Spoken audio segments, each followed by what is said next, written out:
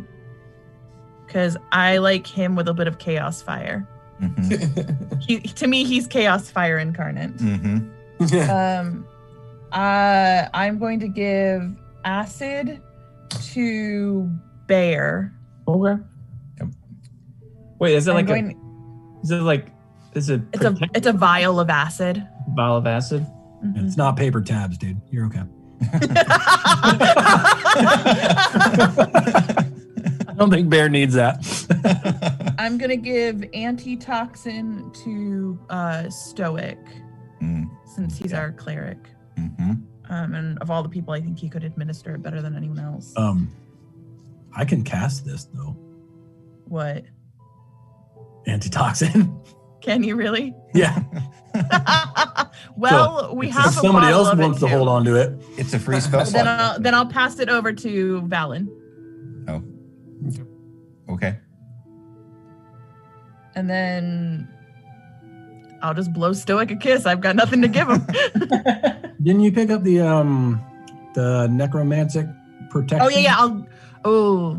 Because Soak would really like to have necromantic protection. Yeah, I'm gonna give you the resistance to necromantic. Necromancy potion. That is true. Because I need to bathe in this stuff. Wash it off of you. Robert, draw me a bath. You got me a bath. And I'm also keeping the speed too because I know that now our wizard has that thing that gives him a buff to his AC or his Constitution, whatever it is. Your amulet of life or whatever. Yeah. It was cloak also gives him that's what gives him the bump to the AC. Yeah, I think amulet of life gives him a bump to his HP, which is nice. Yeah. Either way, we are the squishy ones, and so any opportunity to be slightly less squishy is helpful. Mm-hmm. As Even temporarily. I guess right after you hand this out, I'm just gonna come up to you. Not semi-privately. Listen, about earlier, I was a little upset too. I don't know if I handled that correctly. Are you okay? I am fine now. Thank you for saying, and I apologize for being so hostile earlier. However, my opinions have not changed. Okay. We need to move quickly, and we need allies where we can get them. Okay. I just hesitate on going tonight unless we have like a full plan, or at least an ally we can take with us. But if this is all we got, then this is what we got. We'll just go in with what we have. I don't know how long Kiri has. Okay. And the more time we wait and wait for someone to come and help us, the greater chance she has to be hurt by him. And we know the type of damage he can inflict. Mm-hmm. And I don't want that for her. No, I don't either. None of us do. Okay. You posted my message to... I did. I put it on the billboard, the whatever you call it. Mm-hmm. Have you heard anything? Not yet. Have I heard anything? Have I? Nothing. Not yet. All right. Okay. And I hold out the acid vial. thank you for this. I don't know what it's going to do, but we'll use it tonight or whenever we go. Thank you. Yes, thank you, Sora. Dr. Shank, Thank you. Thank you. Before we leave, so for a few minutes, I want to Gaza, and I'm going to go ahead and cast the ritual of water breathing, so that we all have the capability of breathing underwater. Okay. Alrighty then.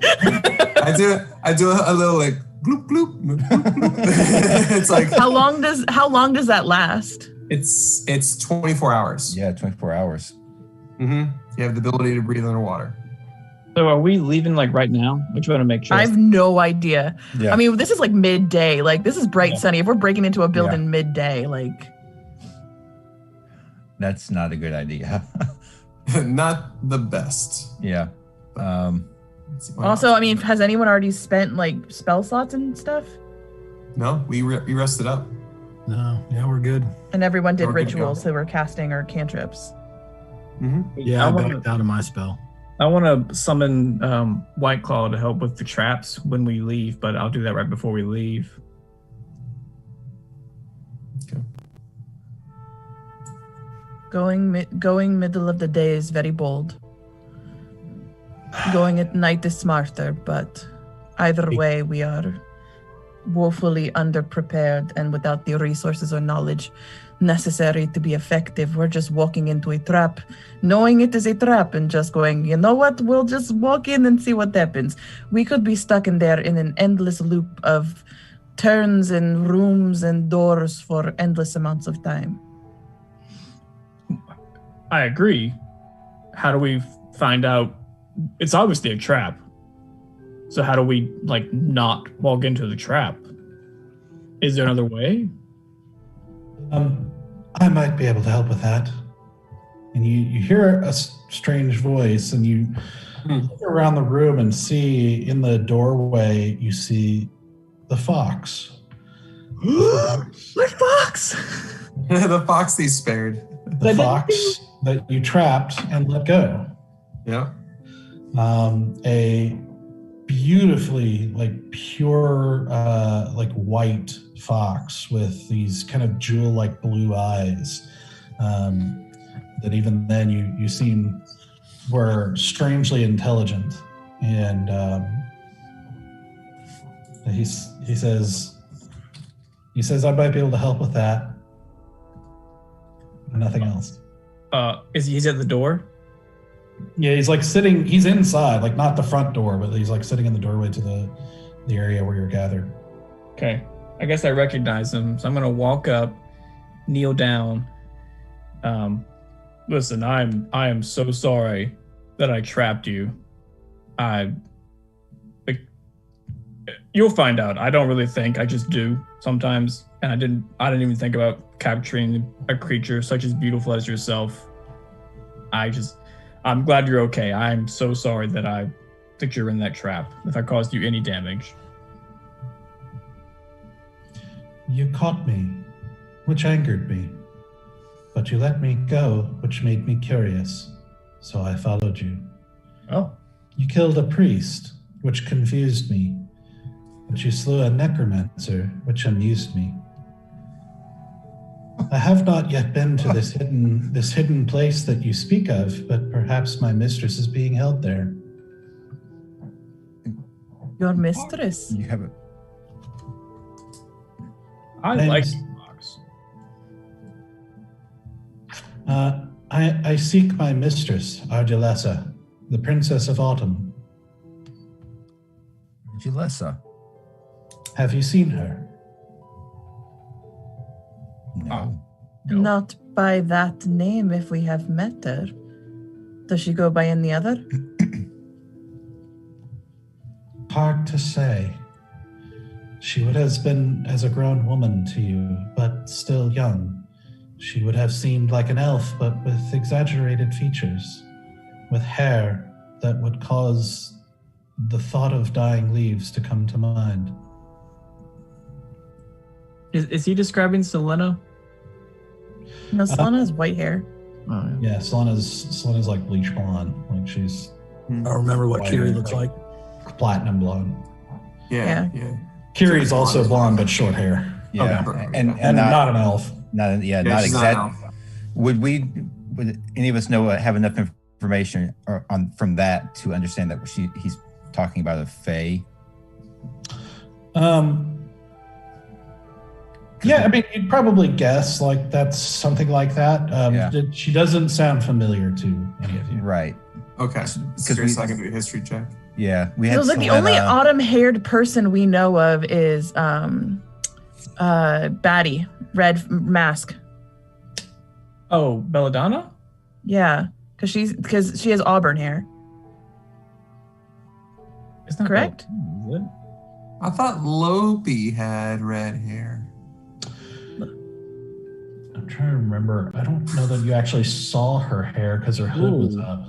Yeah, no, but Lopi described her to us as like I think so. like a It's like a olive darker skin tone with auburn hair, and Yeah. an elf with very beautiful features and very exotic looking. Yeah, I think you're right. Maybe.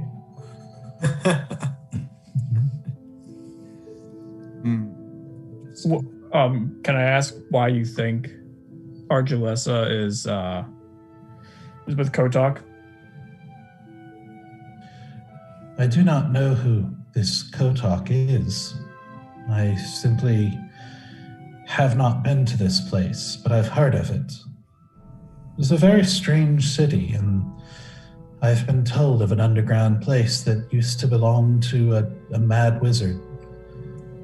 Has many strange features, and perhaps one could get lost in there. And It has been many, many turns of your sun since I have been looking, and I have looked many obvious places, so now I look in less obvious places. Well, if you could help us navigate that, if Argilessa's there, we will definitely free her for you. That would be good. I feel like we're just getting more bad people involved. I feel like we're just making too many deals. But honestly, at this point, we need help. Do you have a name? You may call me Briar. Briar. Actually, that's a good point, Asura. Can I do a insight check on Briar's moral compass? Well, you can do an insight check. Yeah, just do an insight check. Yeah. On this fox's moral compass. Come on. You screwed me up once. Don't do it again. Not bad. 12? You don't get any impression that he's like lying or being dishonest.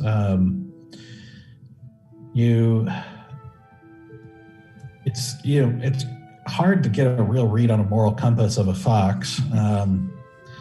It's hard enough with humans to know what's truly motivating them, much less of a talking fox, which is kind of new territory for you. It's the only other thing that you kind of detect is just like a little bit of sadness. Like a tiredness.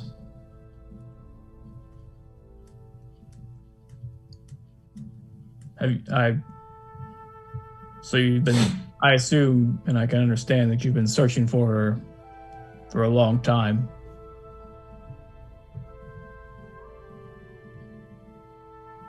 Yes. What was she?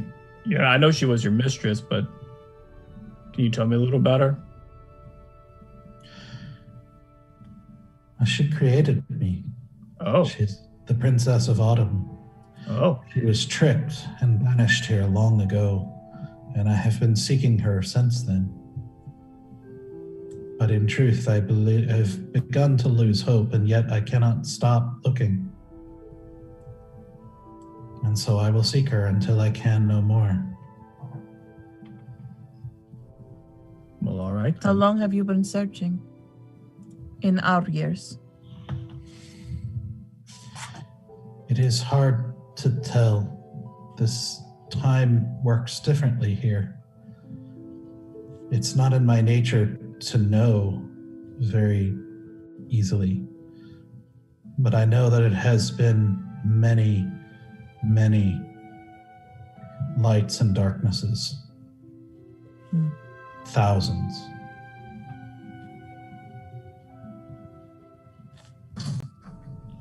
Do you prefer light or dark when you are on your travels? I suppose both have their uses. But I suppose twilight is my favorite time of the day. It is a good time. Easy to get lost in twilight.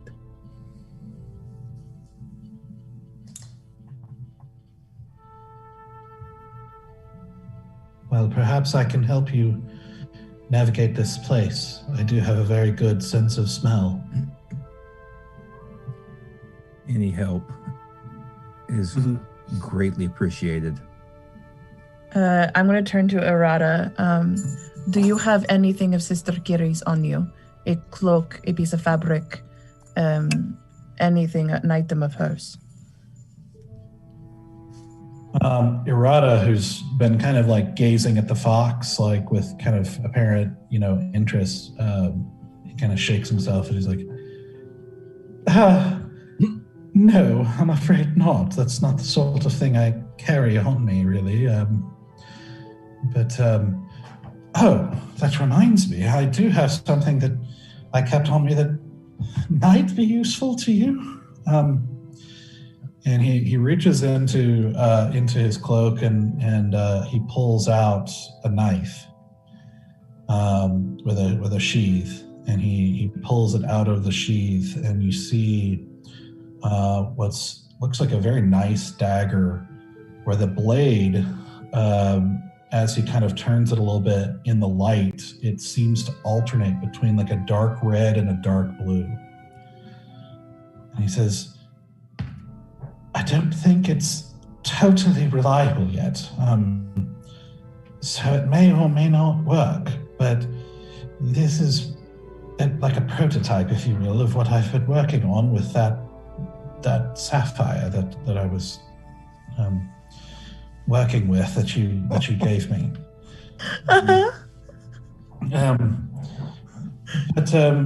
Well, the way it's supposed to work is that if you do, Stabby, yes. Use it, yes. Well, it should very appropriately steal some of the life from that person and transfer it to be of a sort of healing to you. Oh, okay. I can basically like... Sorry, I'm having a moment, y'all. I'm about to suck you by somebody with some knives. And it is magical, and it does do a bit of extra damage, but it's not entirely reliable. Like I said, I'm still working on it, so I can't guarantee that it's always going to work. I will take any luck I can get.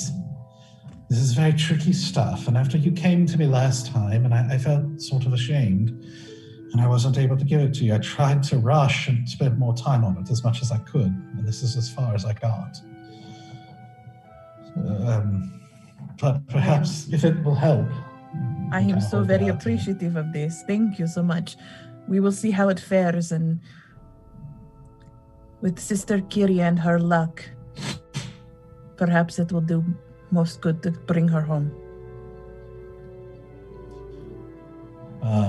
So when you get a chance on D&D Beyond, you can try, it's sketchy as to whether it works or not, but you can try searching Life Drain Dagger prototype. Okay. And see if you can add it, but there's a description. If not, I'll send you the description. Sounds good. Sorry, I'm just in a mood now. Let's go murder everyone. Random on the side of the road. I'll murder you. No. Hero. I don't want to be a hero. I just want to be a mass murderer. Murder hobo. Yep. Going back to her roots. Mm-hmm.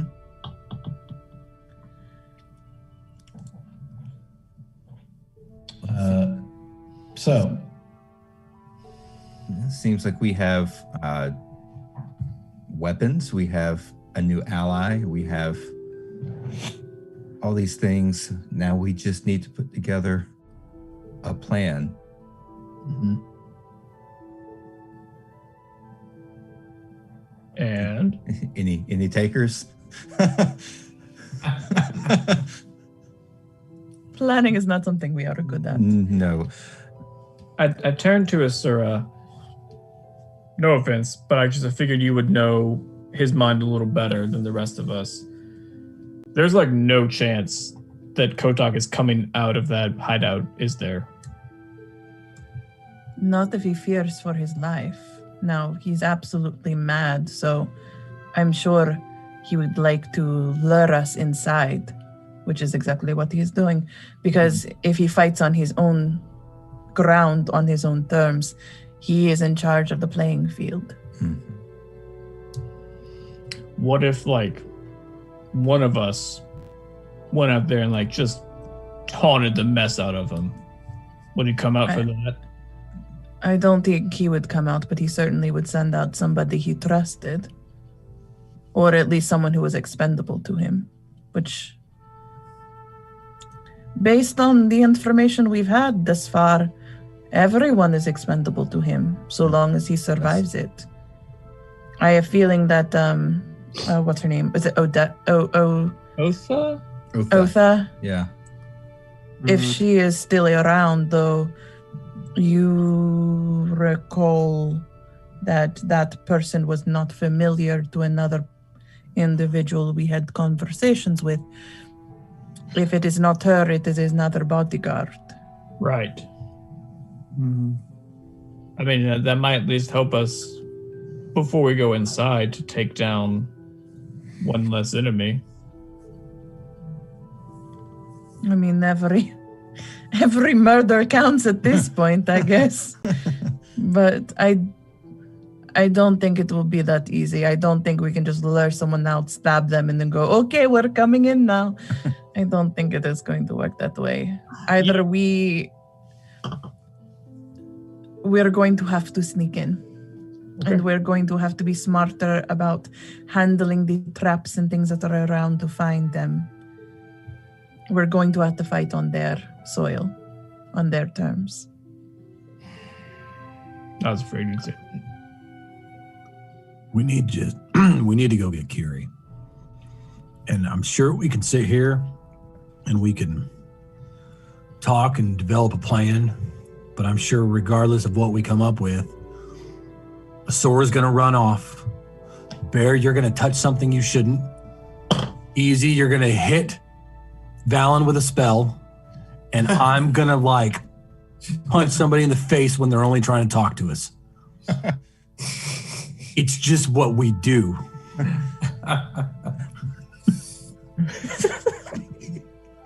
Maybe it's the time to change that. It's worked so far. Oh. Barely. Lucky so far. Yes. Like. And a little lucky, yeah. I am not a person of faith, as you all know, but each of you has something, a spark in you that is entirely your own, that belongs to no one else. We need to stop running from those things that make us ourselves and lean into them. You are a man of faith, Stoic. And you have trusted your God, even though your God has not always been kind to you. So put faith in him. Maybe not kind, but Chaldron has always been fair. And if then we should go, because what Kiri is going through is unfair. And I know she may not be a child of Chaldron, but we are all children of Chaldron. She has Ixie. Well, hopefully children and Ixie on good terms, because she deserves better than to be with that monster. I agree. And I can't just sit here and not run after her. We will run after her. We are going to go this evening, in twilight, when our new friend is at his best. Their best. I'm not going to gender them.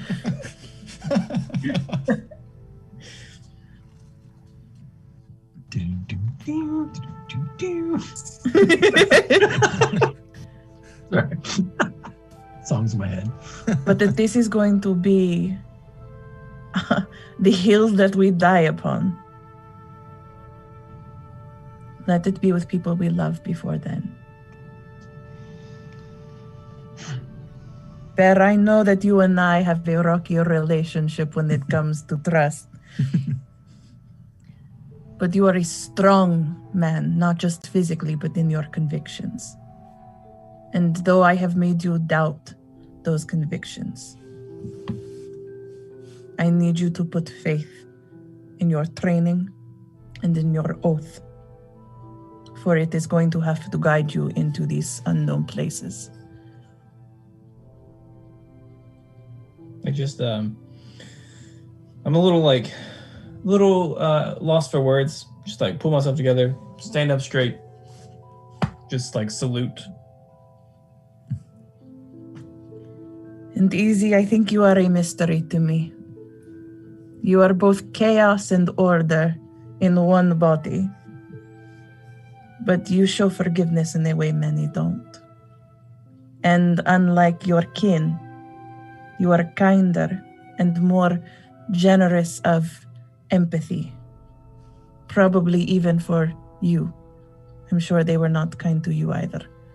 Anybody who is not like the others are often ostracized.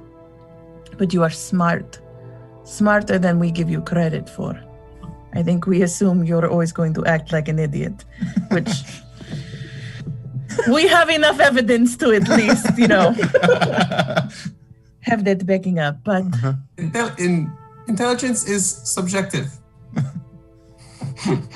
It is. But I know that you seek knowledge, not just for the hoarding of it, but for the sharing of it. And they appreciate the knowledge you have shared thus far. And we're going to need all your smarts moving forward. So trust in yourself. Think ahead just a little bit before actions. Thank you. So I forgive you for the dust throw. It was not meant to harm. I was genuinely concerned for where you're going and your safety. I understand. I fear the sound of my own name. Especially when it is said by voices like my own.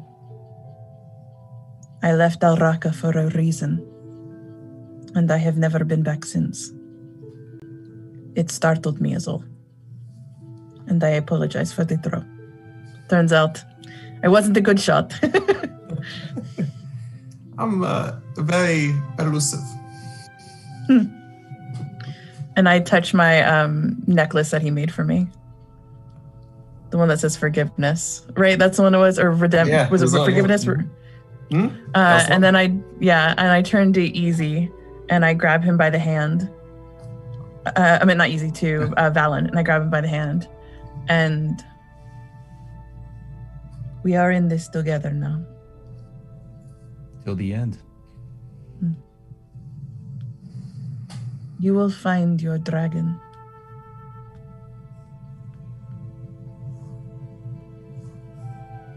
And then I'm just going to take a breath and stare at him because I don't know what to say. Hopefully he still wants to be found by me. You are worthy of it.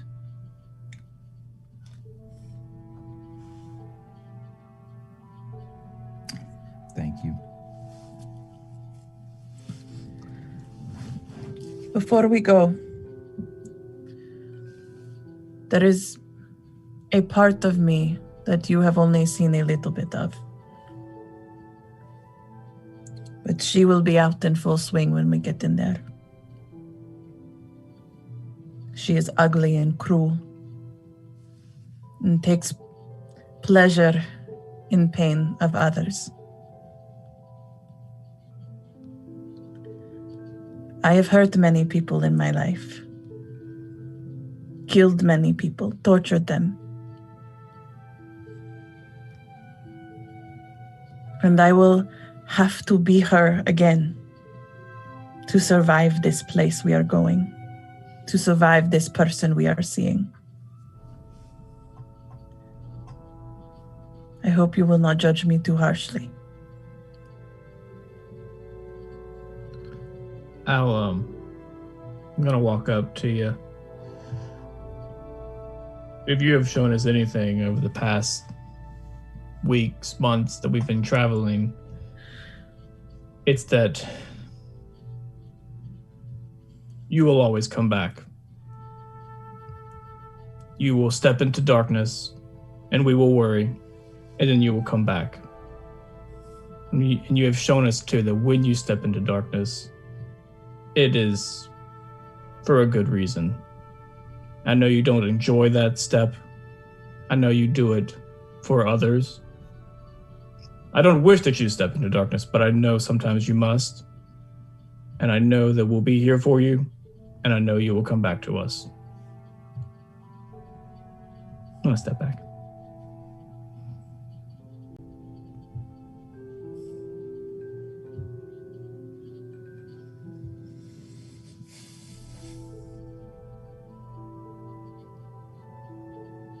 I don't know what else I should say. Let's go kill us a psycho. Could have said it better myself. Now you're talking my language. Kill that dude ever since the first time we saw him. Right there with you. We're still hours away, right, Doug? Yeah, it's like midday. Hours away from what? Twilight. Yeah, I mean, you're like late morning at this point. Okay.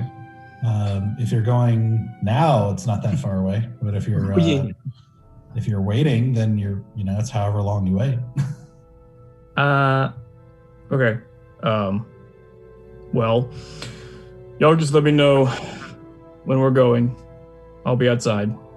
I'm gonna go outside. I'm gonna summon White Claw. I'm just gonna play fetch with him until it's time to go. Okay. And Small horse. Oh, good boy. Oh, good boy. and I see It's a wolf actually. Yeah. Yep. Who's a good boy? I mean, it's the size of a small horse. giant wolf. Sure. And it lasts until you either dismiss it or it dies, right? Yep. That's why I'm gonna do it now. Okay.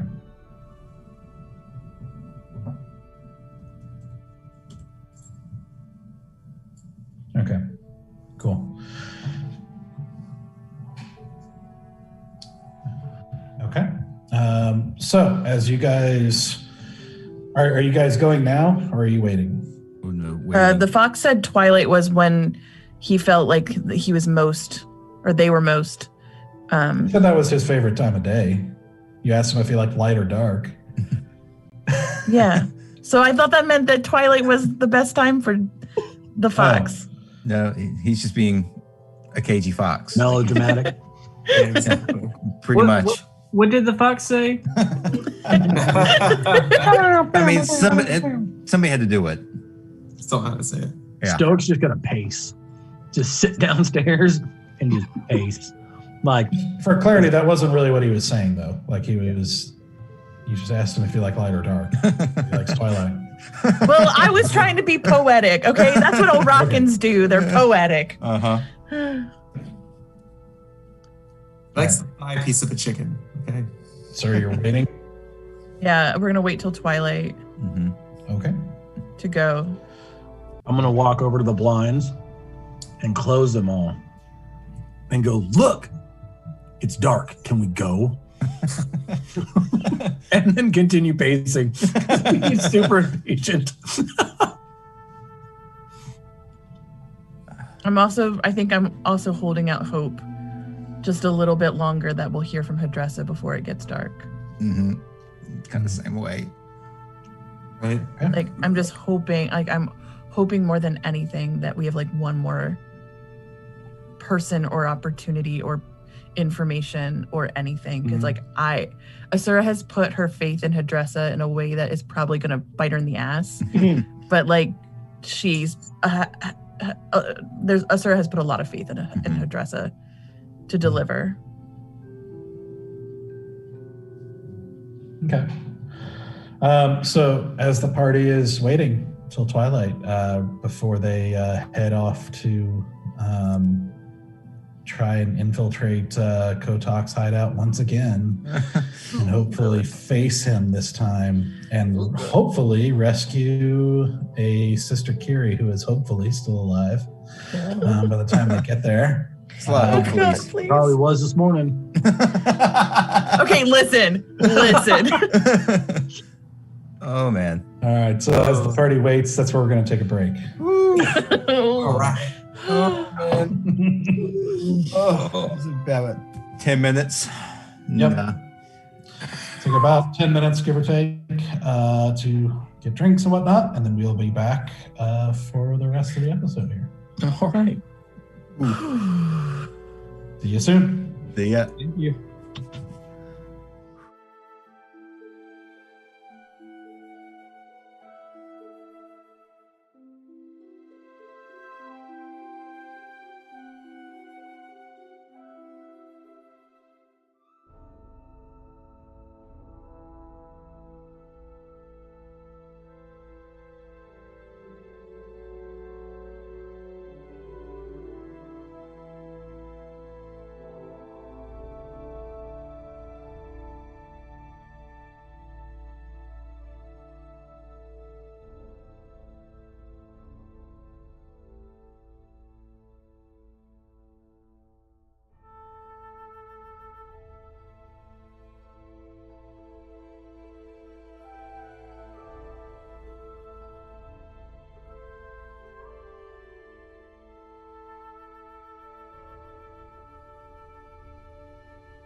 Welcome to the paint party, Isn't it? We got the paints, we need the paint holders. So you can use the plates. You want to use these mainly just for like mixing colors because it's a little bit easier.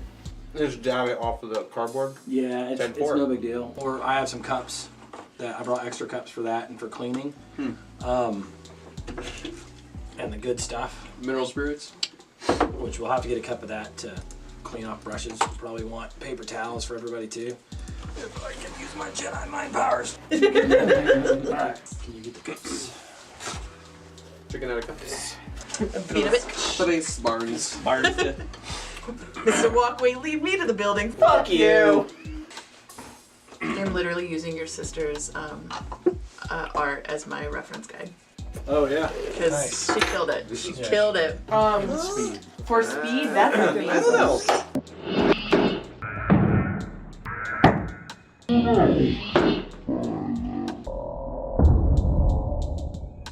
Try that one. Oh! Watch it! Are you kidding me? I didn't do it! What just happened? This is why we can't have nice things. Jeb is the reason we can have nice things. Absolutely. Jeb is the reason we need the cardboard. That's dude. That's what I was paranoid about. I've been splattered. I came prepared. I was not prepared. I'm gonna keep this over here on the adult side because I like how on the adult side suddenly. Wait a minute, how did that happen? I think you want to reassess who's an adult here. that is probably more dangerous to this table than the paint. What is? The thinner. Oh, yeah. Because the paint you can just wipe right off as long as it doesn't dry. The thinner will Take off take everything. the finish. So the other thing is, guys, don't try to cover it in one coat. Oh, yeah. Just expect you're gonna have to do at least 3. Okay. But really, there's nothing like you can't mess it up. Okay, so Hey, You watch me. Challenge accepted. That's I need already like a, happened, Danny. I need like a crimson red. Well, the crimson red.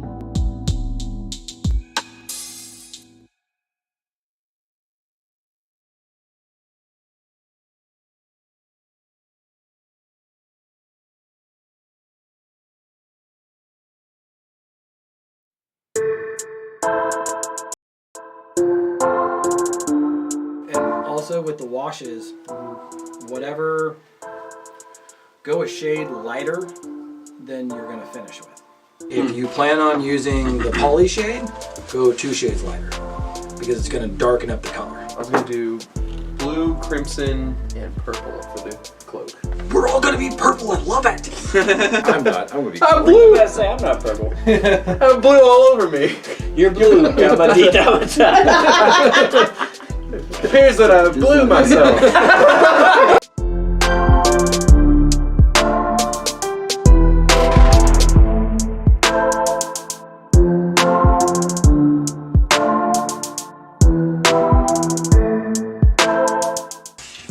I did not anticipate So, the bow staff being in the way when I designed him. and you can use some of the bigger ones to like mix colors too and blab them on. These ones I bought specifically for dry brushing later for the detail. More texture on it. Because you want these big fat ones, and I might even cut them down with scissors to make it shorter, and then you just barely get any paint, wipe it off, and just like. Oh.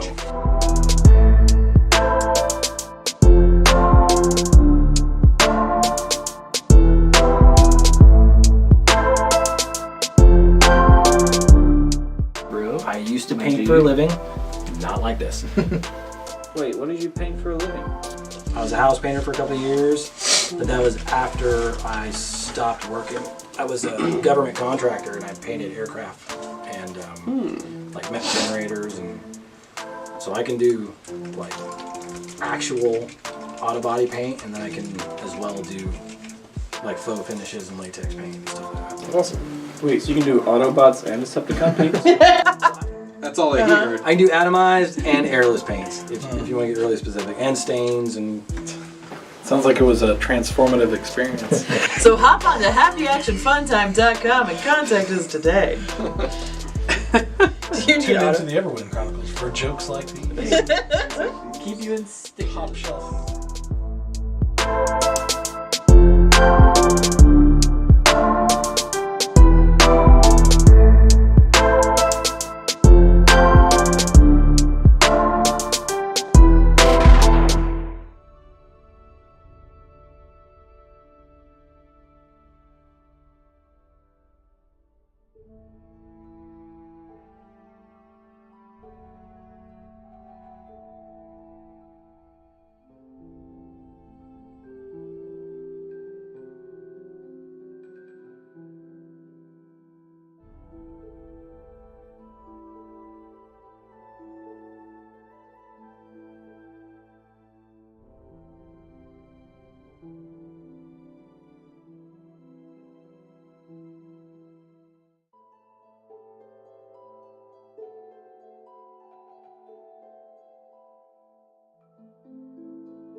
I have learned to be invisible.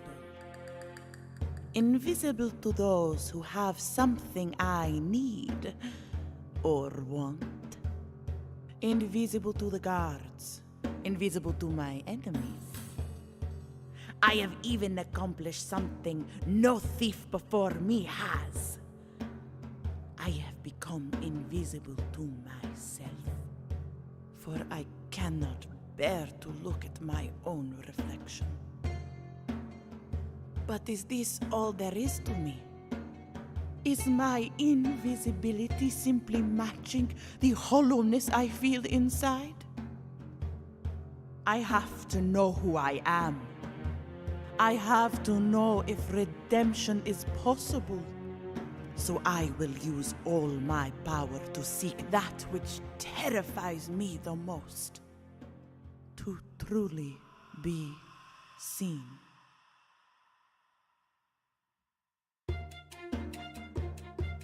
And perhaps along the way, slit a few throats of those who do not deserve to be seen.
Hello, welcome back to the Everwind Chronicles.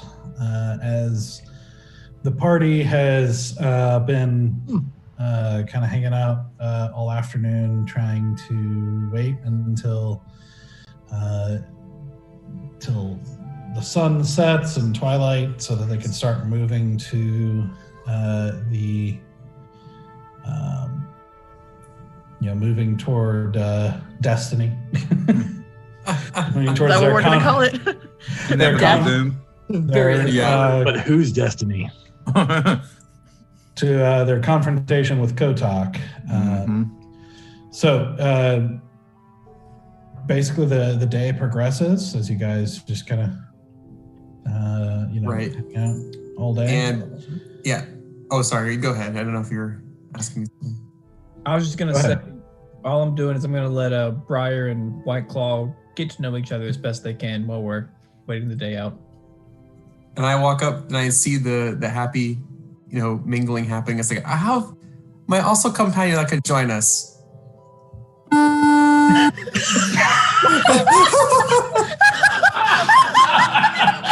Yes.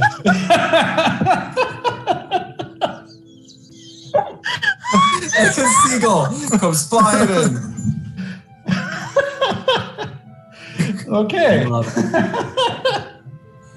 Easy. That is amazing. Oh my god. So, as you walk out and see the fox just kind of sitting there, looking up at the gigantic wolf, you come out and blow this horn, which startles the wolf, and he just growls suddenly. The fox kind of like tilts his head a little bit, and then you see a seagull just seemingly fly out of nowhere and try to land on a bush, like a kind of well-trimmed bushes next to it. like squawking a little bit and kind of looks around. You see the wolf, like he growls and reaches, like runs up and snaps at it. See, the seagull survives. The seagull barely gets away from the and takes off flying. Oh. Well, I thought I was gonna go differently. My bad. Oh, all the while, me and Keshi are just like, y'all are a bunch of idiots, and we're like working on some tricks and shit. Your familiar does not seem to be very obedient. I go over and I scratch White Claw's ear. It's okay. She's a hunter. I mean, I don't blame her for trying. Pardon, but I meant the wizard.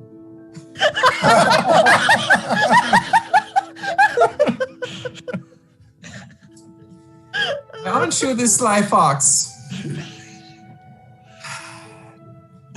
Sometimes you have to, if you love them, you have to let them go.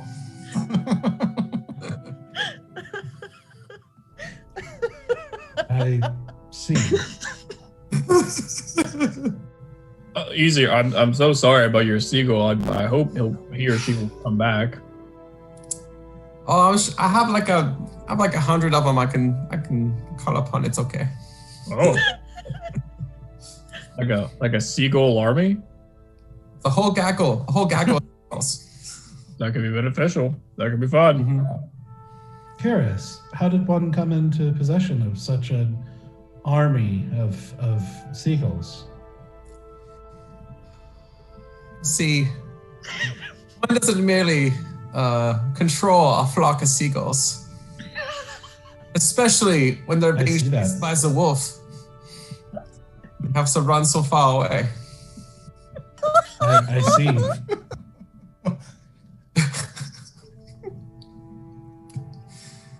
Ooh, have you, and I like kind of pull Easy aside. Do you have the wand? Of course I do. And I just like snap my my and it comes out of like sleight of hand check. Yeah. Brian, do you want to taste pineapple? No, I'm doing it's a performance check. I rolled a 7. So you try to you have it like up your sleeve, and you try to do a slick little, shooting it out and grabbing it, but instead it actually slips out of your hand and shoots into a bush nearby. That's one, right? Is that the one you're talking about? That one? I mean, I meant Briar, but you like Briar the Fox, not the Briar Bush. I'm sorry, I should have been more clear. Briar the Fox. Yeah, I knew exactly what you meant. All right. I mean, if you want to taste pineapple, we got you, Briar. I appreciate it, but it's not my favorite taste. Oh. And I don't think I could use a wand very well anyway. Like with a little mouth, like. It doesn't have thumbs. I suppose it's possible. Want to give it a shot? I've never tried. Leviosa. Leviosa. Did he say he wants to give it a shot? No, I just said I've never tried. Oh, I go and pick up the wand and I like hold it up to him, handle first. You want to try? What does it do? You taste pineapple. It's truly Why? I don't know, actually. A wizard as crazy as me probably made it. That's not very encouraging.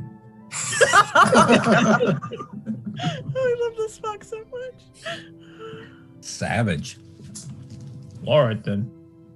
And I like a football, or no, like a dagger. I like toss it back to Easy. Oh no! Oh no! All right, I'm gonna guess. I guess sleight of hand check.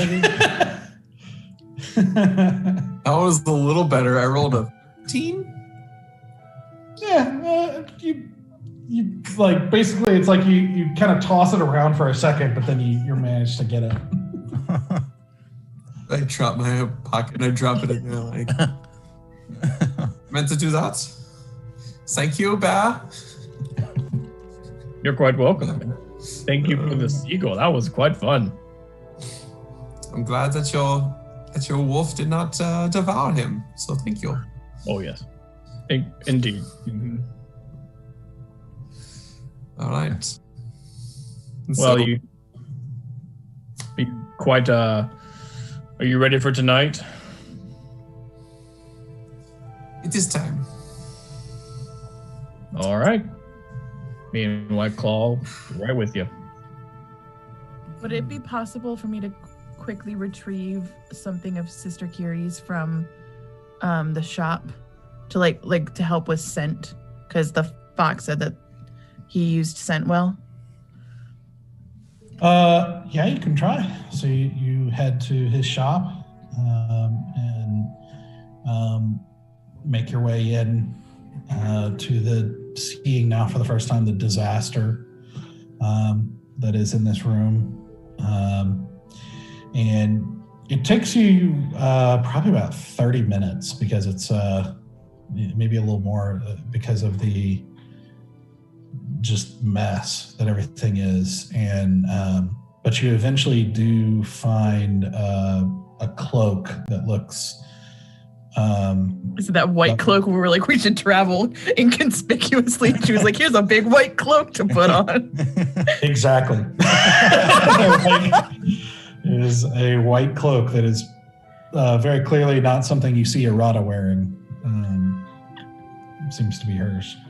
All right, I'm going to take it back to the house. Okay. In the meantime, while that whole interaction with the animals was going on, I feel like Valen's kind of sitting off in the corner, just kind of, man, what is? Hey, Bear. Yeah. What's up? What's up, Valen? I don't know. I feel off today. I not fully myself. I don't know if that has. Maybe it has something to do with that. Whatever.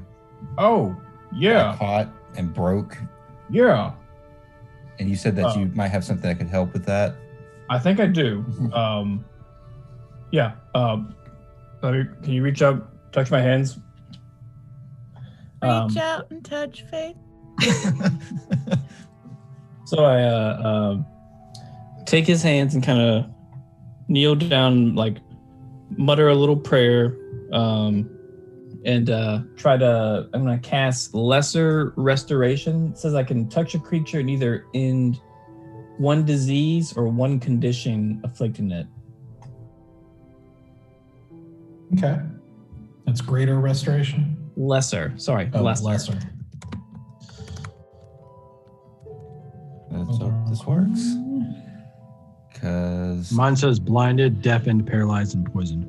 Yeah, I was hoping just like ending the disease would count for that. All right, so you take some time and with your symbol, and you put your hand on Valen's shoulder, and you cast Lesser Restoration on him, feeling that kind of familiar surge of divine energy going into him. And Valen, you feel that kind of warmth of that energy kind of flowing into your shoulder, and just seeming to dissipate. Like it feels good on your shoulder, but doesn't seem to be taking in your body. Oh no. Fuck. Bear, I don't know. I kind of still feel the same. Like I felt like the like that holy divine energy. I felt that whole thing, but I don't know. I still feel just kind of haggard. Oh dear. Stay right there. And I go and find Stoic. What's going on, Bear? Do you remember back in the temple? Remember Rydor, I think his name was? Yes. He had the vial that was gonna he was gonna poison the whole city, if I remember correctly. Had some kind of disease that would kill everybody in 3 days, I think is what he said. I faintly remember. You're talking about where all the corpses were, right? Yeah, but the temple. Anyway, during the fight, Valen caught a vial. Well, the vial shattered in his hand, and I think he got affected by that disease. And I just cast Lesser Restoration on him. He says he's not doing any better. And that's the best I got for healing. I don't know if you have anything better.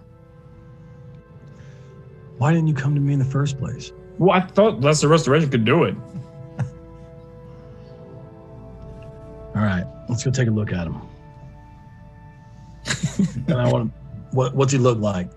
From when I'm sitting down, like I'm kind of slumped a little bit on the Can I chair, try to determine what's wrong with him?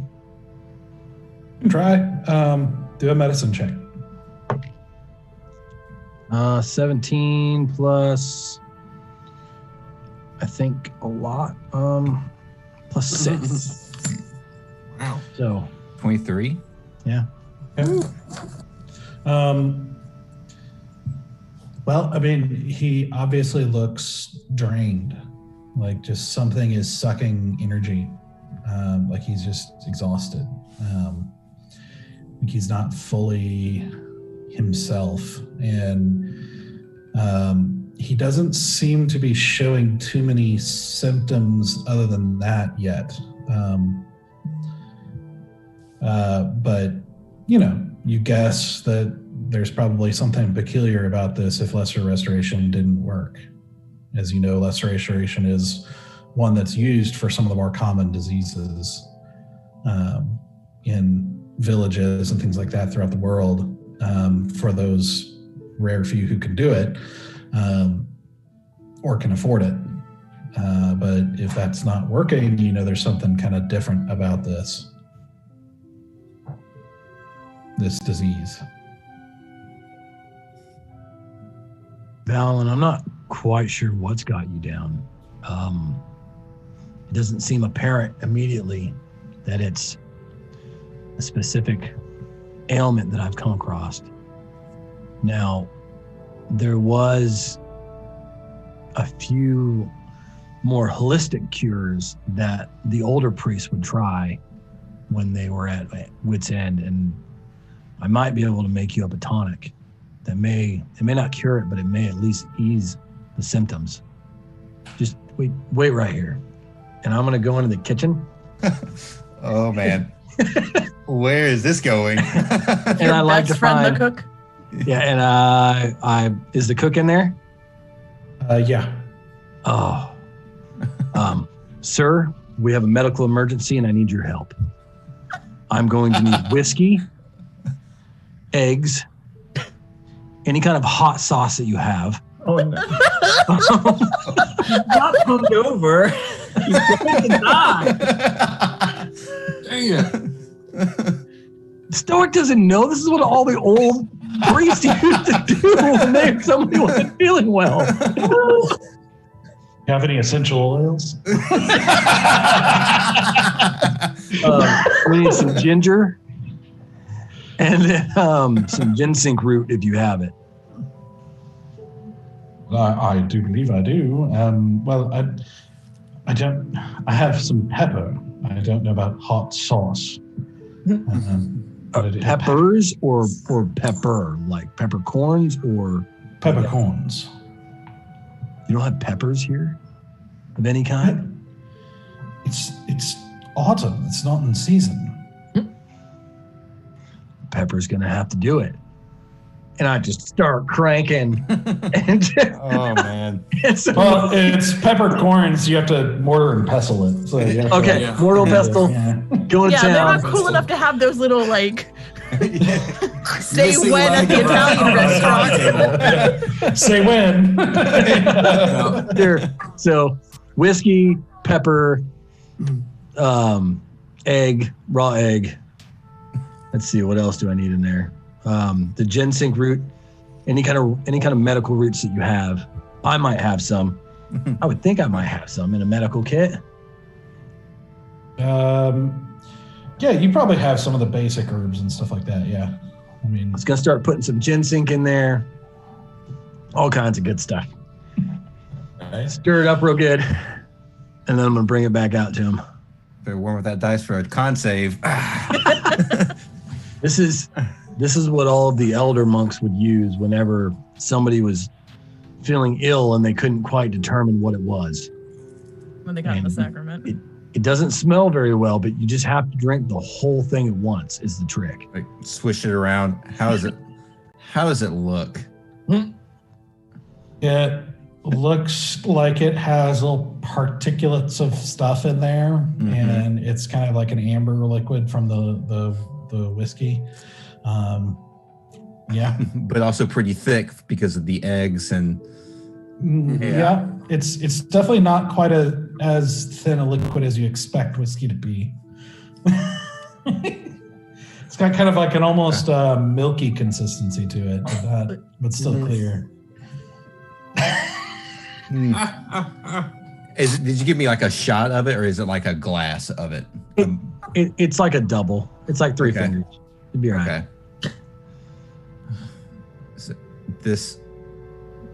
You said this might help. It may not cure you, but it should at least relieve you of some of the symptoms. Down the hatch. Let's roll a save. See if I upcheck this bad boy. Yeah, I want you to do a Constitution save. Oh yeah. Does he get advantage because we're all watching? Actually, I think I get disadvantage on this. Yes, you do. Oh yeah, you do. Here's the worst he part. has the freaking thing.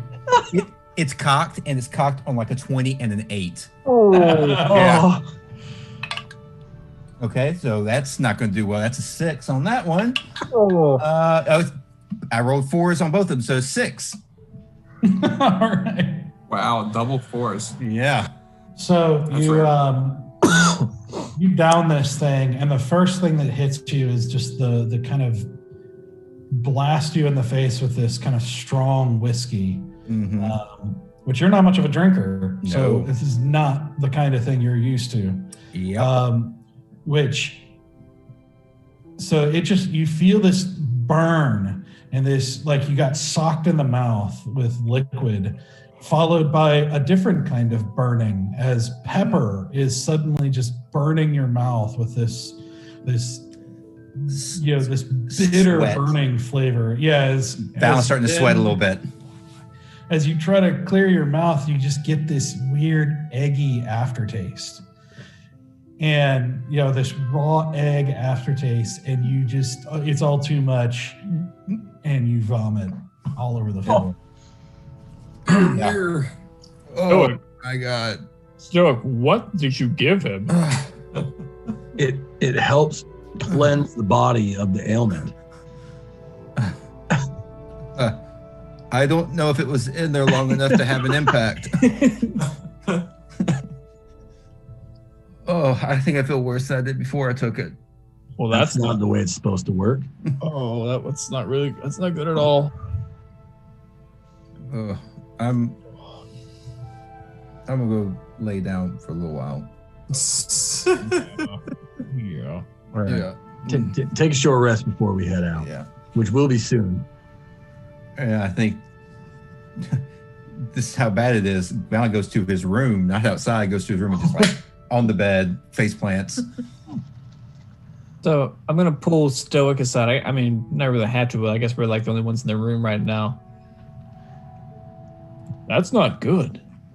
We can't go into battle with a sick Valen. Can we? I agree, but can we have this conversation away from the smell? Oh. Go. I mean, I'll go outside next to Paul. Oh, it was hard to breathe in there. Poor Robert. You're clearing that up, by the way. That was your fault. No, this isn't my house. We have people for that. If we keep keeping them from out, not much longer. I agree, but we can't go into this battle without him. And if you tried Lesser Restoration, that's at the top of my healing abilities. What are we gonna do? We can't. If he goes in half cocked, he's gonna cause himself and us more danger. Have to keep an eye on him. I mean, there's not much else we can do. There's no way he's gonna leave Kiri. Well, I get that. What about a healing potion? You want to waste it now? Would that help? A healing potion just rejuvenates. It doesn't necessarily cure most ailments. It just cures wounds. For something like this, I mean, I've heard of some of the clerics in my order knowing a stronger version of restoration, but I don't myself know it. I mean, I don't think we have the time, but we could go to Otto, but I don't even know if he's back yet. I don't want to risk it. I mean, you heard Oak. They're trying to arrest us for killing Ranmon. I don't want to risk going back there. I don't know everything about magic, but it's not one of those things where like I do a little restoration and you hit him again, and then like it takes two shots to kind of clear it out of the system.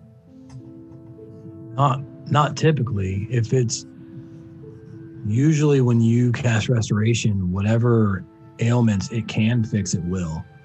Oh no. If it's beyond that spell's ability, then it's obviously something that we're unfamiliar with. It's not good. God, it's still in my nose.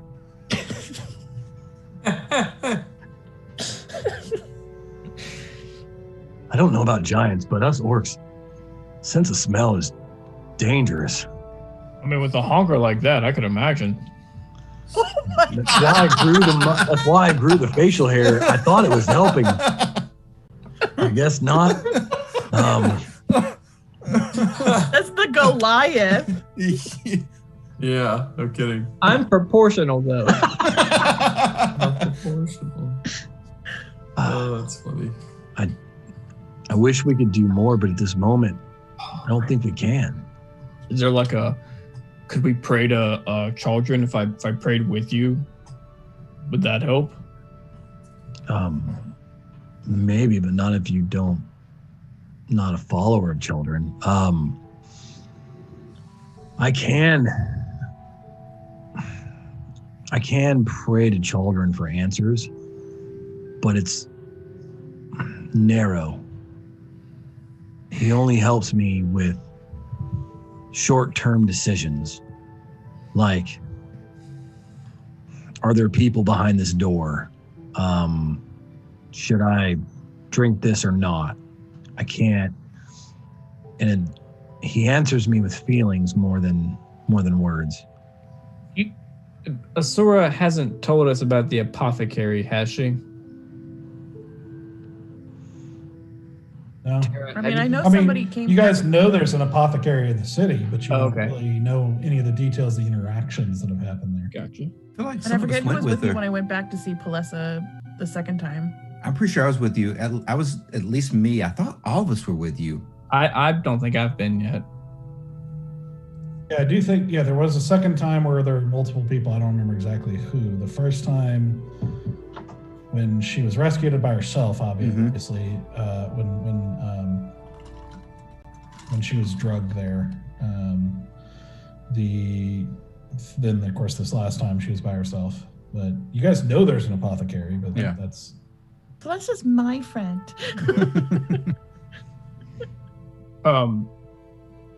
There is an apothecary in town. I think we have to try it. We gotta do something. What time in the day is this happening, DM? Well, see, by this time, you probably past lunchtime. Like 2 o'clock, maybe. Here, just I have 100 and some odd gold. You think that'll be enough for a cure? I don't know how much these things cost. My concern is that the best that they're going to be able to offer is equal to what has already been cast. I gotta try it. But we can't just sit here and do nothing.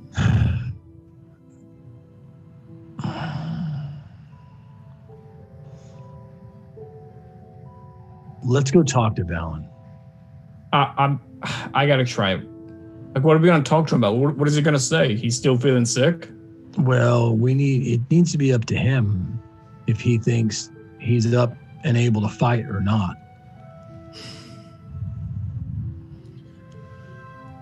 Okay, let's go talk to him. But if he's not sure, then we're going to get the whatever they're called, the apothecary. That's fair.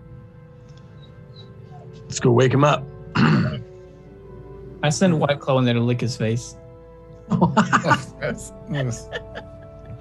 is a big... Yeah. That's a big tongue. It's like shoulder up, just like full on. Yeah, like this big of a tongue. Like cow lick, just Valen's hair stands up now. Waking you up from a kind of like a very, very light, not very restful nap. Yeah. To a gigantic dog's tongue. Oh. Hey, buddy. That's unpleasant. Yeah. Well, Stog, this is your idea. What do you want to say? Valen, we're about to go into the belly of the beast and save our friend. Are you up for this? I can still fight. I'm just a little tired. The sickness came from that garbage that you gave me. It's only temporary. It helps clean it out of your system. Yeah, that was what led to the whole just face planting into the bed thing. No, I'm just not as sharp as I don't feel like I'm as sharp as I normally would be. I can still fight. When I get into the battle, the adrenaline's gonna kick in, and I'll still be able to do the same things I've always done.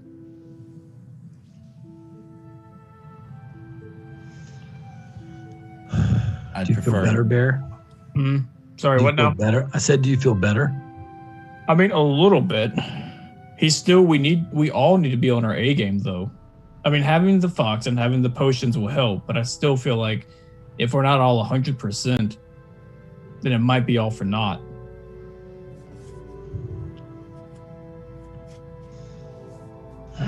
If I'm alone in thinking this, then maybe we can help him tomorrow.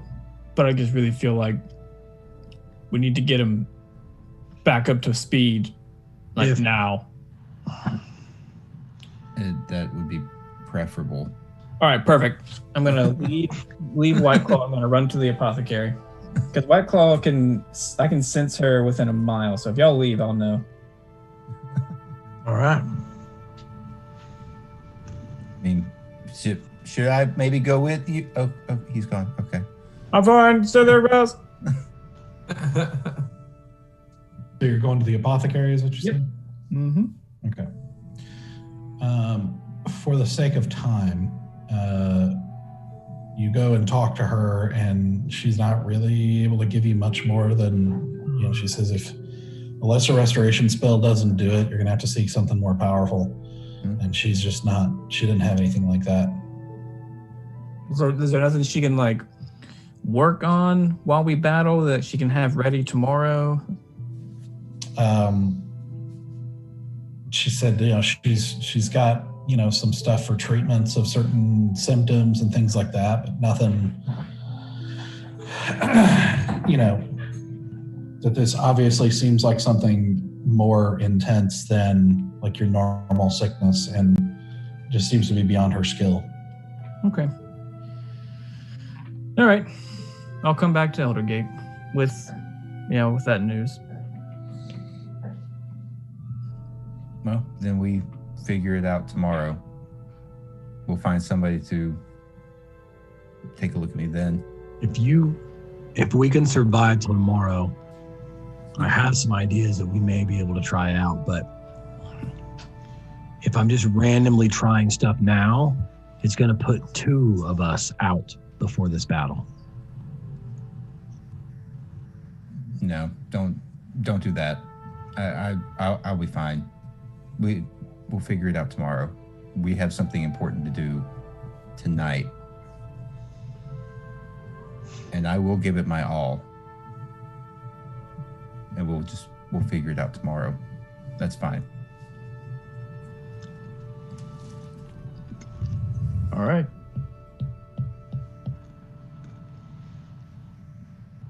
Well, no. Rest up, Valen. Yep. Probably will take it very easy the rest of the day. Because it's not. I feel tired. I don't feel like I'm sick, right? It's like you've only got like 4 hours of sleep as opposed to a full night's rest. You just feel a little groggy and. Yeah, at the moment, you just feel exhausted. Yeah. I'll just, whenever Asura gets back, I'll pass on the news to Easy and Asura. Just see if they know of anything that y'all would have that could help this situation. Okay.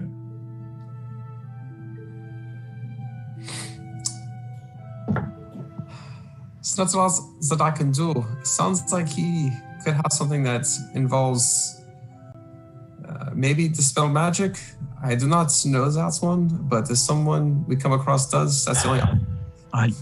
I do, and I also know how to dispel curses, which is what I believe this may be. But it's not a simple thing, Bear.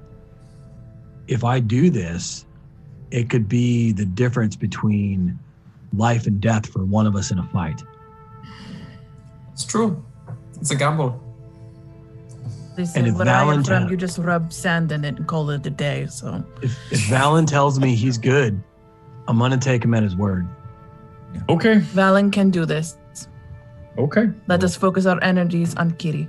Yes. All right. I am as concerned as you are, but we can't I can't risk everyone's life on a chance. And I appreciate the care that's going into that thought. I'm okay, and we will get through tonight and then figure it out tomorrow. Tomorrow is a new day. Hopefully we'll have everything else squared away with Kotok and Kiri. Remember, you're dead by day 3. So we solve this tomorrow, we don't solve it. Where did we hear about the dead by day 3 thing? That's what Rydor said. Rydor said he was going to die in 3 days. Did he? Did he? I don't know. I mean, whenever Doug gives his recap, he says the poison will kill you in 3 days. And I was in the room when Ryder was talking about it, so I assume I know that. What you know is that Ranmon said they were going to release a disease that kills people in 3 days. Yeah. No, they're going to release a poison that's going to kill people in 3 days, not that it kills you in 3 days. No, it was a disease that kills you in 3 days. Okay. All right, cool. Yeah. Well, we are on a lot of timetables right now. So. In lesser restoration, if it was a disease, then lesser restoration should have cleared it up. Yeah, that's why I don't think it has anything to do with the actual. Well, did anyone try to rub sand on it? No? Okay. Yeah. Get some charcoal. It's Not fine. from the desert. It doesn't work like that for us. Well, it should. For you wet people are so uncomfortable sometimes. What do they rub on things from where you come from, Valen? We just use herbs. That's typically all it takes. That question got me. Sounds way better than sand. Yeah, like I even pulled out hate my sand. herbal I kit. hate the way. like it's coarse. Listen, Okay, sorry. not like you. Can we go That save makes- Ahmed now? Yeah. What? Yeah, can we Let's jump go. ahead in time now? Has Hadressa? Have we heard anything from Hadressa? Nothing. She's breaking my heart. It's fine. Not surprised. No guard, no Hadressa, just us guys. We didn't hear back from Greenwood or the guard because I sent out what's his Robert. face? Yeah, Wait, Robert. are you saying that to the group? Because I wasn't there. No, I'm 100% not saying that to the group. But eventually the fox does say, as you guys are chatting, doing all this and having these conversations, the fox kind of lopes in and says, darkness is coming. Shall we go? And Yes. now we Looking know. at all. All right, let's do it. Yeah. Tighten myself up, get all my new daggers in their places. I'm put my invisible dagger in there too because I like it. Because Stoic gave it to me.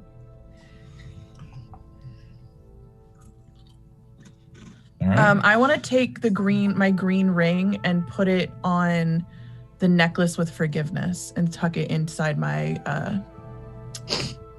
armor, my leather. Okay. Okay. So you guys get things together and head out. And as you do, walk out the front gate of the yard, like the courtyard in the front, you see the corner of your eye, Briar, just kind of like loping along with you. And as soon as you cross the main gate, he just goes and turns invisible. Like, do we hear him, or did he teleport somewhere? I don't know. Do you say anything? What? Sorry. You don't know. Briar, are you? I want to. Can I whistle? Can I whistle to Briar? I am still with you. Okay. Is there any slight disturbance in like the dust on the cobblestone or anything where I could still see him? Like kind of find where he's walking. You can try. Make a perception check. I will try. Let's see how well I do. Oh, okay. All right. 17 plus 4. No.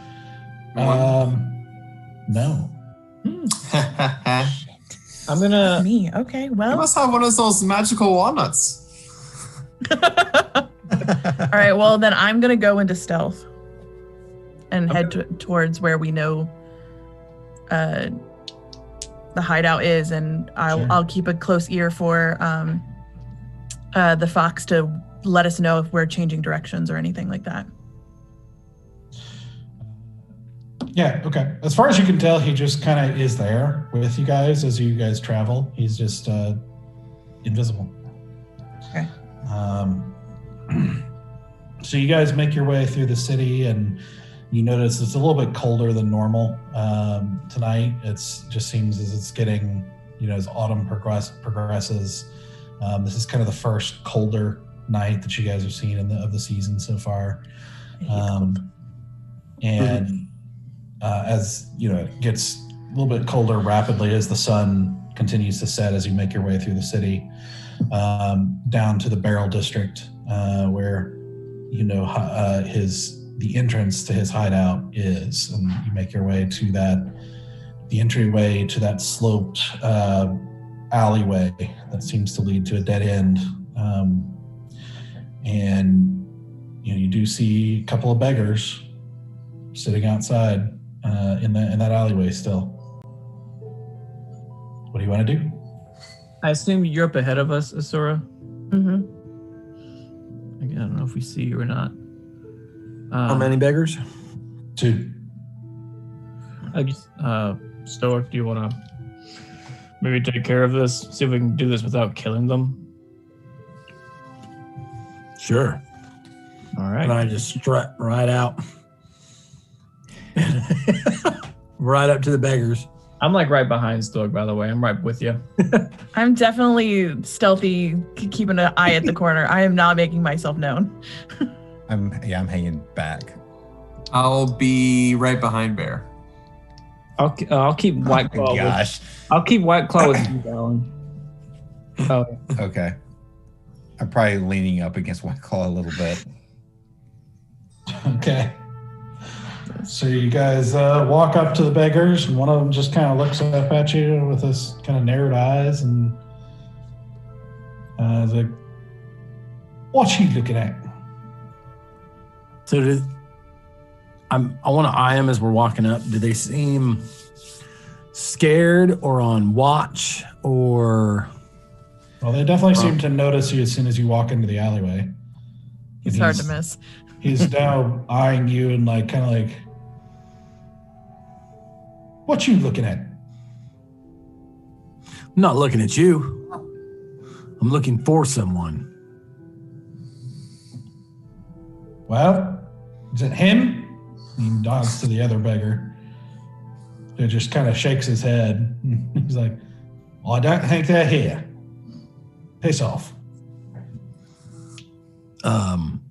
How about no? How about you piss off? Now. This is our spot.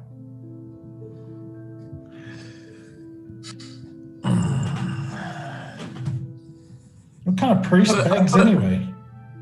You're right. I don't beg. And I'm going to pick him up. Try to toss him a couple feet. Okay. Do a athletics check. I don't know. Off to a fantastic start. Oh no. Oh. Yep. Not bad. 13. Hold on. I don't know if I have any adders. For athletics? Athletics is strength. Oh yeah, no, there's none. That's just For strength? No. You're a half orc. I'm not strong. I'm very intimidating. I'm not very strong.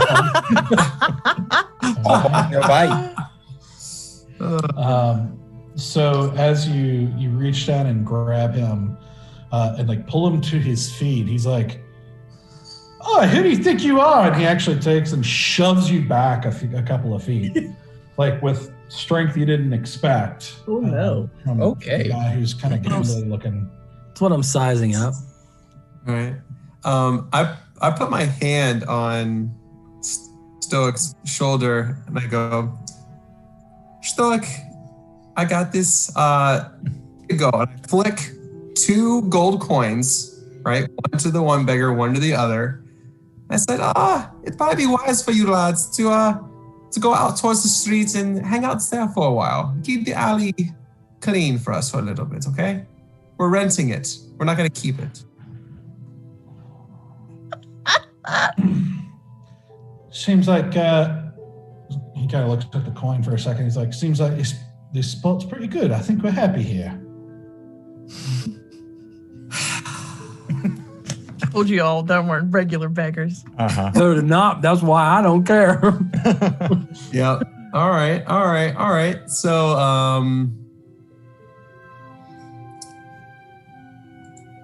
well, let's take a look here. Don't be burning spells before we even get in this building. Oh, No, God. right. You beggars. Let's take a look here. I'm gonna do I'm gonna try to intimidate them and kind of get in one hand, get almost like a firebolt ready. I get some flame in my hand a little bit. I can use it with my minor illusion, I guess. Okay. Just to kind of get the idea of how bad he wants to spot. And I, do a little bit of flame. So I'll roll for intimidation. Okay, roll intimidation. Oh, I don't like that look. It was more like little embers coming out of my hand. Flames. I rolled a 5. We're never surviving this, y'all. Nope. This is the worst. Oh no. What, you think you can make a torch in your hand? We're supposed to be scared of that. Usually, yeah. And I go over, I turn around, I put my hand on Bear. I'm like, "It's all you, Bear." All right. Tag team. Yep. Jesus. I don't have a plan. I don't know what I'm going to do. 3 failures are better than 1. Yeah. Screw this. And I swing my mace. Oh my God. Oh. Okay. I thought my pep talk said, hey, yo, let's not be stupid. Make an attack roll. Oh no. Sorry. It's a 7. Oh no. I was trying to be so cool. Oh man. This is Stoic's luck. Gosh. Okay. As you take a swing, he steps back quickly, and you just basically just miss him like right in front of him as he steps back, and as you hit the stone on the side of the alleyway there, and he's like, "Oi, what's your problem?" I'm gonna He's he turns to the other guy and says, "Go!" And the other guy hops up on his feet and starts running. I'm gonna chase the other guy. Yes. Running to Good where? there. Which way is he running? Toward the entrance. Okay. Gotcha. Running away from us, right? He's running away from us? Yeah. Okay, he didn't go past us. All right, just want to make sure. Can I, seeing him running towards the door, can I also assassinate throwing a dagger?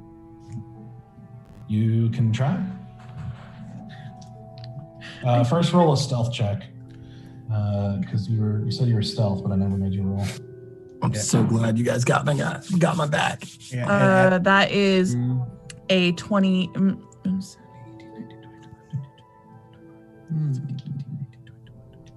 24. Okay.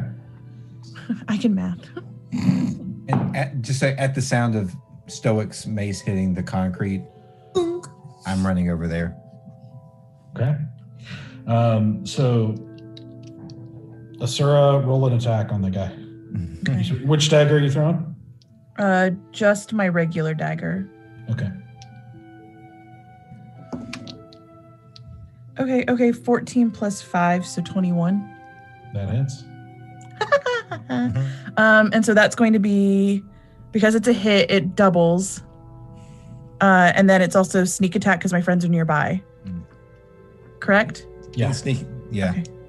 Okay, so that's 1d4. Well, he didn't know you were there, so it's sneak attack because you were hidden. Yeah. Gotcha. Oh, I could have rolled with advantage. Hold on. He's not technically in melee with the rest of them, so it wouldn't count that way. That was just a high. That was 17. That second roll. 17 plus 8 or 5. Okay, so that's gonna be current. Okay, so that's gonna be 2 and 2 is 4. Doubling that is 8. 9, 10, 11, 12, 13, 14, 15, 16, 17 points of damage. That wasn't a lot. Okay.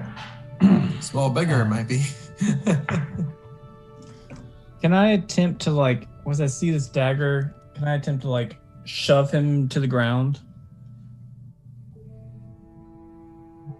Hold on. And did you double all your dice, Tara, or just your attack dice? Do I need to double everybody? I thought I only double my attack. You double your dice rolls. You double your dice roll, then add modifier. Yeah. Okay, well then never mind. That's what did I say it was? 17. 17. So 17. So that'd be 15 doubled is 30 plus 2. Yeah. So 32.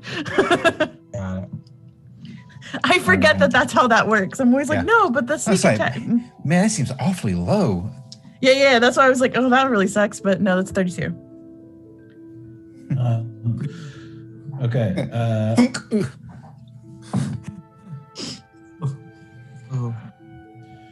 All right. So as you step out and release the dagger, it spins end over end through the air, and as the guy is running, you see it sink right into the back of his skull, and he just drops. Holy smokes! Freaking rogues, man. Rogues. I'm just gonna pull his body back into the alleyway real quick, out of sight of everybody. As you do that,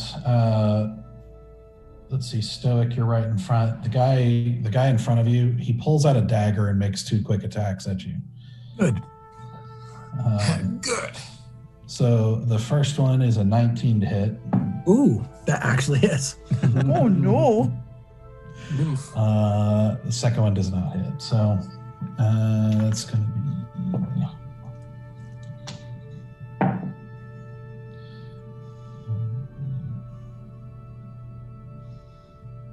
It's going to be 5 points of piercing damage. Goodness. As he takes a quick stab into your torso, and then starts running. Well, I'm like right there in front of him, aren't I? Yeah. Yeah, there should be an attack of opportunity for me as well, shouldn't it? Yep, both of you will. Aw, dang. Not me. I guess I'm right behind him. What am I gonna do?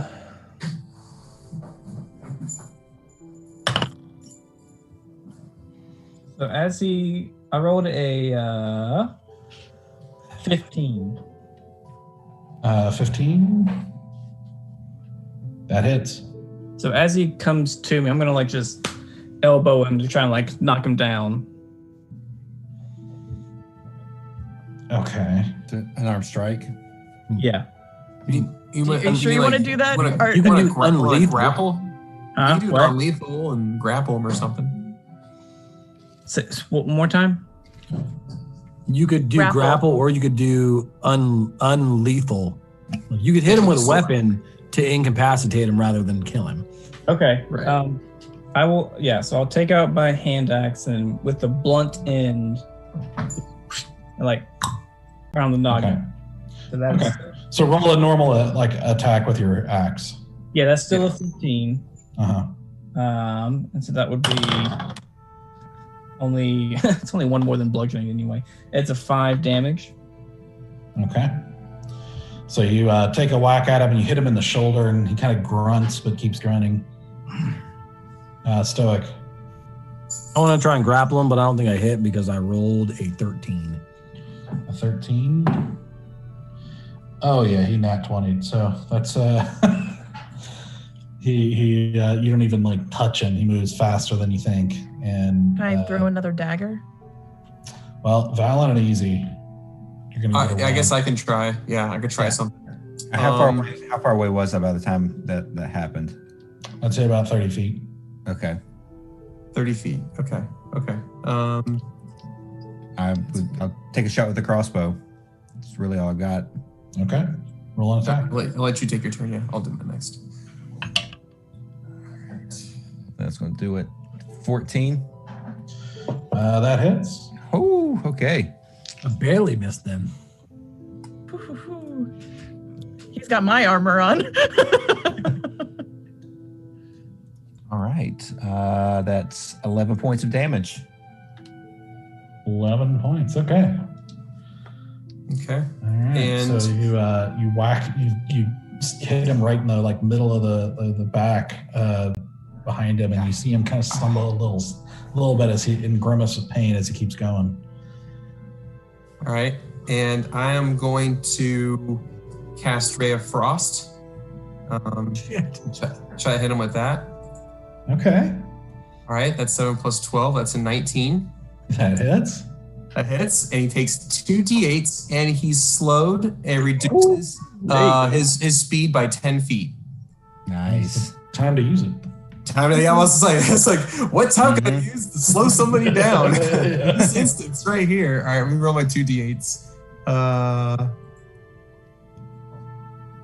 That's a 5 and a 6. So that is 11 points of frost or cold damage. Okay. So 27. 11, and then 5. Well, it was 15 points, I thought. You said and 11 and 5. So 31. So he is...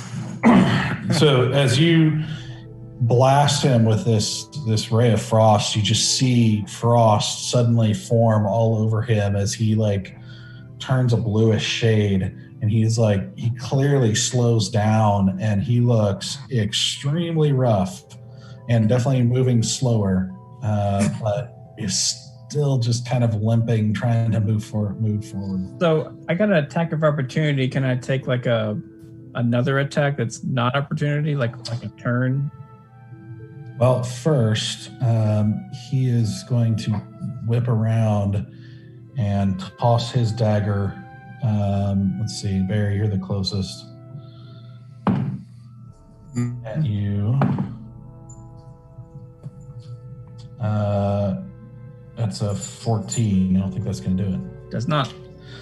Yeah, so he tries to throw his dagger and everything, but it goes wide, and it's not even really close. As he continues to move in, and he's like right at the boxes that are kind of in front of the doorway, if you remember, about to turn in. So I'll watch the dagger go past me, look back at him, and then chuck my hand axe at him. Do it.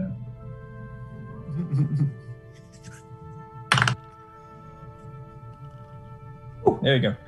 That's a 19. That'll do it. And at this point, I'm not going to specify to kill and kill. I'm just going to throw it at a passion. That's 7 damage. All right. So as you you do that, you let the one smooth motion chuck your axe at him. You hear the as it goes through the air, and you hear a sickening sound as it sinks into the back of his skull, like with a kind of a chunk sound, as his head snaps forward and he falls down with an axe sticking out of his head and not moving. Well, off to a great start, guys. Always tidy up quickly. I can get my coins back. Priorities. Yep. I want to retrieve my daggers, and I also want to take the dagger that he threw. Okay. I guess. All right, go ahead. Yeah, and I was going to ask the guys to push the two of them up into the back corner and tuck them in so they look like they're sleeping in the corner. And I want to root through their stuff and find anything they have on them. Yeah, I'll retrieve my axe as I'm bringing the body back, or before I bring the body back, I'm going to search him out there real quick. Okay. Do an investigation check. 16. You want me to do one as well or no? Yeah, if you're searching the other body. Yeah. I am. Ooh, 17 plus 2. So 20 total. No, 19. Sorry, 17, 18, 19. Can't count. 19 total. Okay. They don't really have very much on them. They each had a dagger. They collectively had about 4 silver. Are they dead or dying? No, they're dead. Okay. They're dead. Dagger and axe to the skull. Hey, sometimes when we look dead, we have death saves. I'm asking.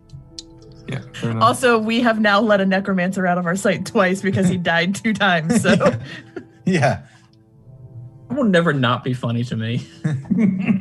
Is he dead, or is he only mostly dead? Mostly dead. Look who's a doctor now. Yeah. and I want to whisper in Bear's ear. I don't know how that sort of whatever it is works, but I'm if you can just stab him with that. Yeah, just stab the dead bodies. Yeah. Well, I don't know if they just have to be impaled by that weapon in order to prevent them from being brought back with necromancy. That just seems kind of like beating a dead horse. I don't think I'm going to do that. Yes, we're going to beat every dead horse we find. I cringes Okay.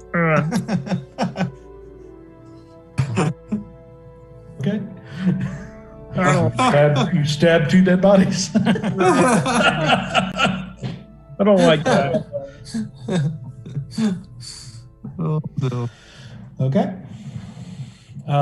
So you have positioned them, and you are in the alleyway. All right, I'm gonna say, Briar. Yes. Are you ready to go inside? Yes. We will need to be able to see you to know where we're going, or at least a clue of where you are. I shall guide you, but it seems prudent to be invisible for the time being. Seems like a dangerous place. It is. Can White Claw use her smelling or ear sight, ear whatever, earshot, whatever that's called. Hearing. Echolocation. Earshot. I'm with you, but I was going to ask the fox if they could tell if there was anybody on the other side of the door. No, I'm going to use White Claw to keep track of Briar. And I guess if White Claw, too, could, like, hear us on the other side of the door, too, that'd be helpful. Yeah, well, that's what I was going to ask. Let me see, because I made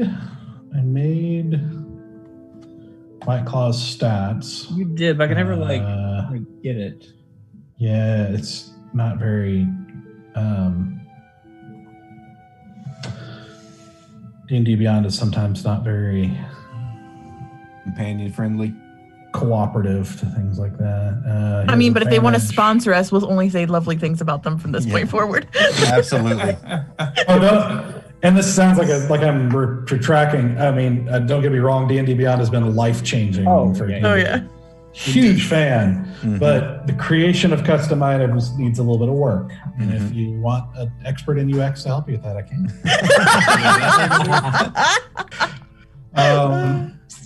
I believe you had told me. Yeah, he has advantage on perception checks with hearing or smell. So he can get at least an idea. You don't know how precise it's going to be. Okay. But he's also talking to you. Yeah, that's what I'm like. I was just checking. I want to take Sister Kiri's cloak out and like have both of them smell it. Both White Claw and Briar. Okay. Can I slowly lean in while they're doing that? And like...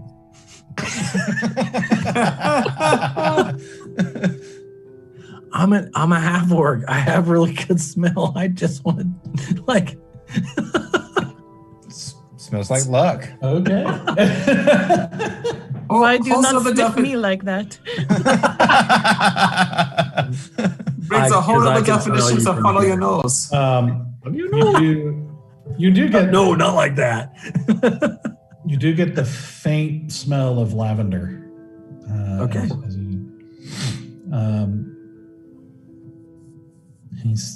You hear Briar say, is this the one that you're seeking? Yes. Well, this should be helpful. Shall we go? Yes. And I want to check for traps on the door. Yes. Briar, can you tell us if you can sense or smell anyone behind this door? Or how many? I can try. And you wait for a moment as nothing seems to happen. He seems to be, even in this quiet alleyway, he seems to be, I mean, you would expect from a fox in general, but he just seems to be very good at moving stealthily because you don't hear or see anything indicative of his movements or anything he's doing.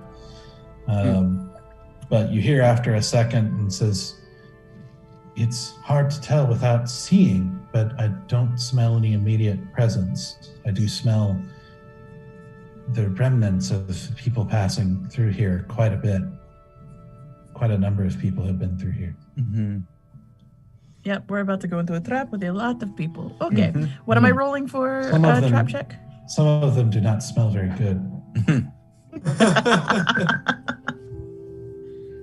Yeah, roll a perception check. That was not good. Oh, okay, 11 plus 4, so that's 15. 15. So you examine the door kind of as best you can. As far as you can tell, it doesn't seem to be trapped. I would like to do when there's fire at the door, you tap. I want to do tap the door handle.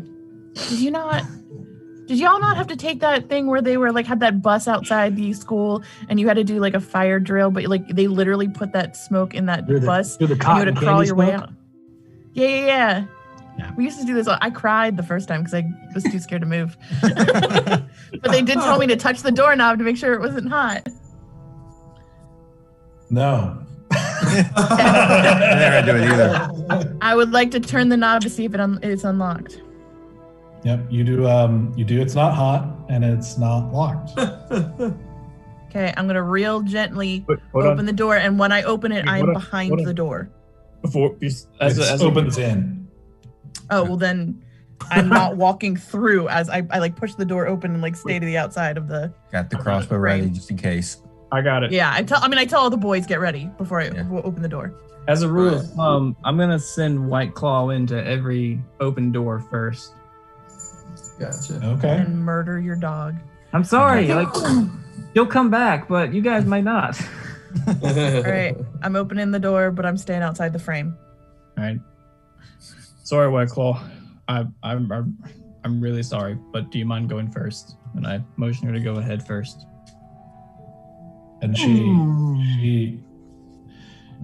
you see this massive, like horse-sized wolf squeeze through the doorway. Like actually, one of the crates that's like stacked up in front of the doorway, she has to like move it.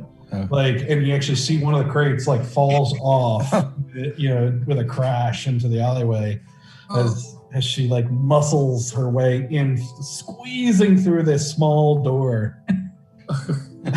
Well, if they didn't know we were coming before, yeah, they know we're now. here now. Oh, we're here now.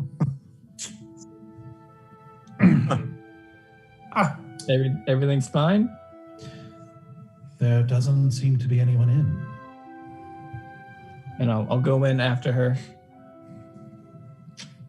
You enter the room, and it seems like the same room that you entered in before. A seemingly blank stone room with 3 doors. One before you, one to the left, one to the right. But nothing else in the room. Quietly, I'll just motion to the others. Okay, so you guys make your way inside to the room with the 3 drawers. Oh, I'm 100%. The minute we walked in here, I'm going to be in stealth. I am going to stealth as well. I'll attempt to stealth. Okay. I have to roll a disadvantage, so. Oh, no. Oh. Natural That is one. not. Natural one. Did you really? Yep. Okay, wait. 9 and an 8. 16, 17. Roll a 5. So bad. That is the lowest stealth roll I have ever done in my whole life. What did you roll, Ter? I rolled a 17 because my modifier is +8, but I only rolled a 9. Okay, listen. Asura rolls like mid-20s for her stealth. That is low for her. Yeah. It is my one like stacked stat, and I will take good care of it. Oh, man. Easy, what'd you roll? A 5. We're Stark or Bear rolling? Yeah. Stoic is not being stealthy. All right. At this point, We're valid. determined. We don't Yeah. care how quiet we are. We have a big wolf in front of us. Ching, ching, ching, ching. Yeah, Velen walks in and immediately coughs. Yeah. Stoic is slowly Sorry, guys. changing his pace to match with Bear, but offbeat, so that when his stuff jingles, then my stuff jingles. Just constant. All right. So as you enter this room, you're immediately greeted by that same sense of being underground, like that kind of slightly damp, feeling and smell to it, and relatively still air, completely without breeze or movement. As you're staring at your 3 options, what do you do? White Claw. Do you? I ask Briar, which one smells most like lavender? Same question to White Claw. I also smell the doors. Roll a perception check. Damn it! See Stoic lean down. 16! Yes, the highest roll I've had all night. 16, is that what you said? There you go. Okay. I've got 0 added to perception. Can we do survival? Can smell be survival? I've got a +6. But no perception. You roll for... Is that the weirdest stat? All right. So after a moment, you hear Briar say, "She seems to have passed through this door," and you hear his voice over to the left, and like seemingly as he's saying that, you also see White Claw like seem to perk up at that same door. Good girl. Good girl. I'm gonna check you still traps. don't smell it. Okay, that's what I was gonna say. I'm gonna check for traps on the door, Okay. which is my Perception. 15 plus 4, so 19. Okay. It does not seem to be trapped. Cool. I'm gonna do the same thing I do. Touch to make sure it's not hot. Check to see if it's unlocked. Okay. It's not hot and it is not locked. All right, then I'm going to give the boys a nod, gently open the door. Which way does it open, in or out? In. All right, I'm doing the same thing where I open the door, but I stay to the outside of the frame. Okay. You open the door and you are greeted by darkness. Just pitch black darkness. Like magic darkness, like... Yeah, even to you, it is like utter darkness. I just whisper to White Claw, do you smell or hear anything? Do you want him to go in? Yeah. At least like stick her, like get her front paws in, like kind of do one of these things. Hold on, Bear. And I'll just grab the closest rock or whatever and cast light on it and then throw it into the room. Okay. So you cast light on this rock and you toss it in and you can see it's like the darkness sort of momentarily dissipates, like right, for a few feet around the rock. But then it just seems to get, as it travels through the air, it seems to get swallowed up again in darkness and you lose sight of. Using my trick against me.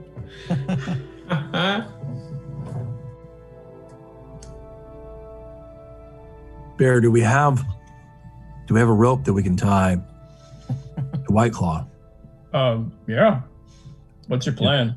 I'm just thinking if White Claw makes it through, we'd be able to follow the rope through the darkness because it's very easy to get lost in these type of things. Well, unless it's magical, I can always sense her within a mile. If it destroyed my light spell and swallowed it, I'm more than positive it's magical. Right. Remember last time, I think something happened and you had to use your dispel magic to... Oh, yeah, I did. That wasn't darkness, though. That was some strange fog. Right. Yeah. I mean, I can send her in, and like I said, I can always sense her within a mile. Well, I mean, then maybe we don't need a rope. We'll just have to hold on to you as we follow her. While y'all are talking, I'm tying a rope to her. I'm tying a rope to her and whispering in her ear when Better says go, go. I'll turn, I'll see you do this, all right.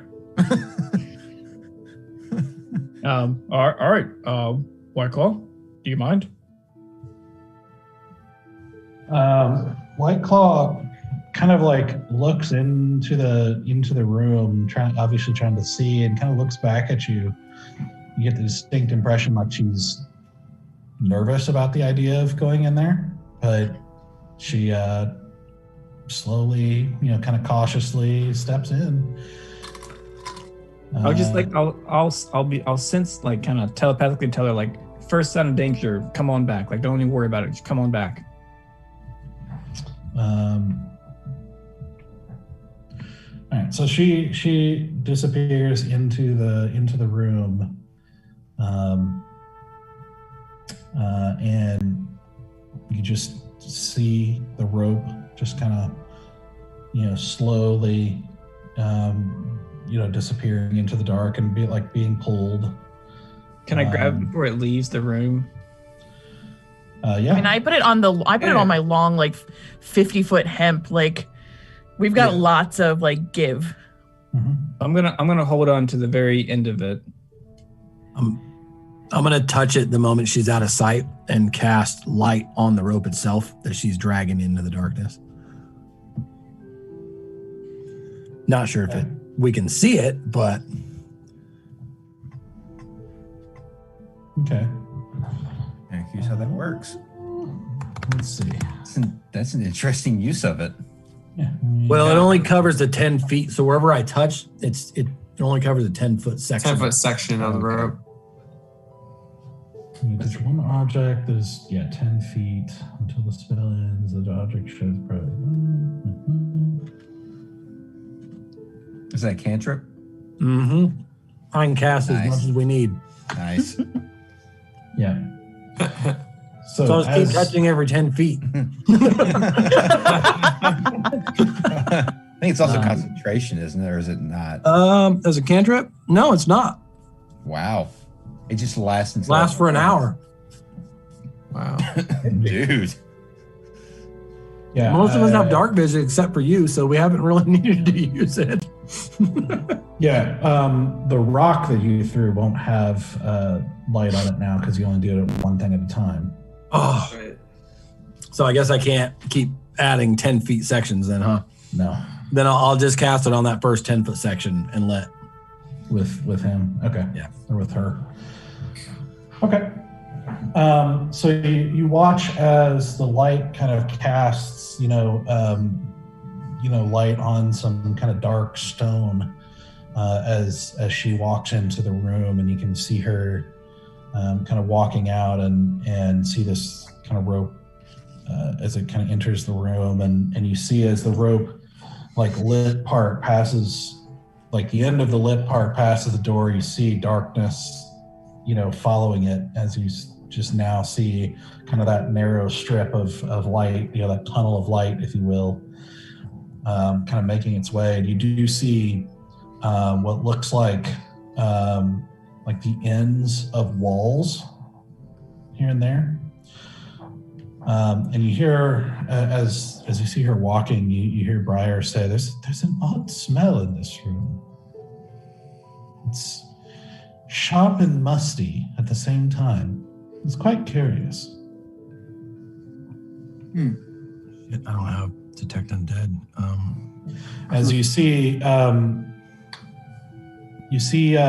just so as the wolf keeps walking, you see it seems to come up against a wall, straight ahead of it without a door of any sort or anything like that.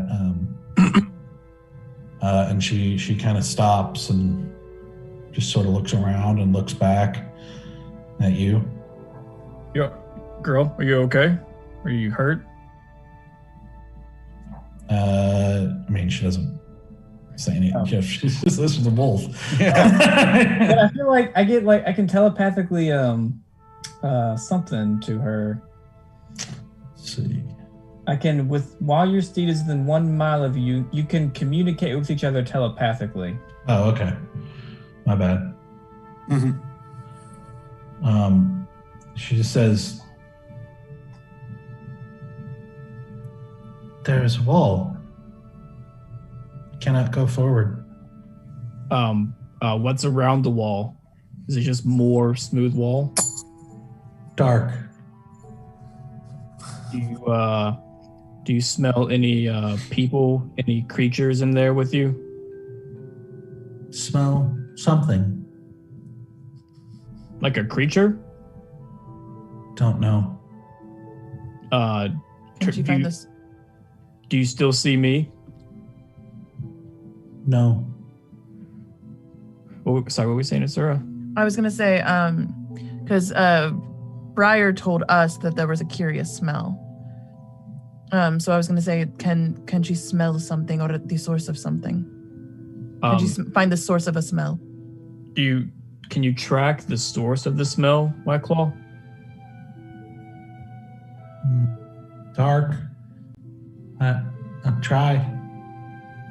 Go, give it a shot, but stay on the rope. Come back if you need to. You see her start kind of sniffing and looking around, obviously a bit confused by the whole situation.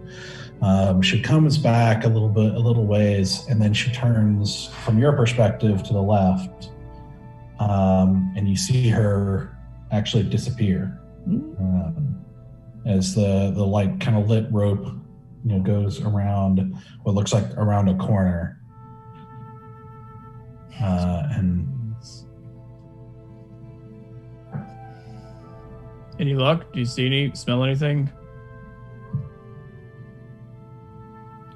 Not sure. Strange place. I smell but cannot see. I just turn around to the guys. She smells something, but she has no idea what it is. It's dark. So we had a 10-foot section of the rope that was illuminated. We can see that? Not anymore. So she went to the left, and the rope kind of drug around behind her. So like a wall. Yeah, you just see darkness now. You guys can come with me if you want, but I'm going to get a little closer. And I'll follow the rope until I get to that bend. And the wall that she stopped in front of, I want to put my hand on it and now transfer the light spell and do a 10-foot square illuminated on that wall that is around the bend that she took, so that everyone can see where that wall is from their vantage point. So she went up to the wall, but then she came back a little ways and then went left. And then went left? Yeah. So then I'll touch whatever I can feel at that corner and touch it and cast light so that they can see where I turn the corner. Okay. Because I'm hoping if I do a larger square footage, it may provide more light to see what's going on. Okay. Okay. Let me see if you get there. Oh no!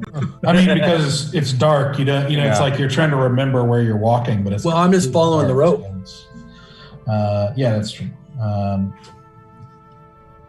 Okay, so you walk up toward, trying to, hand over hand with the rope. Are the rest of you staying out? No, I'm right behind him. I'm gonna stay there for a second. Be the last one in, I suppose. Yeah, okay. I'll take middle position. I'll say I can take middle if you want me to. Okay. I'll take further back. Yep. Okay. So Sir and Easy are staying back, or you're going in? We're all on the rope except for Bear. He's holding the other end outside of the door. Okay. Yeah, I understand. Okay. So the four of you make your way hand over hand with the rope in this just utter pitch darkness, not able to see anything. And you make your way forward until, Stoic, you feel the rope kind of is pulled over to like a corner. You kind of feel that corner, and that's where you want to cast the light. That's where I want to cast it, is on the wall itself. Okay. So you cast the light, and let's see here.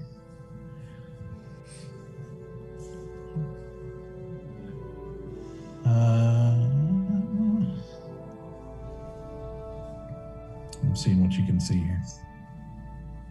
Okay, so casting on that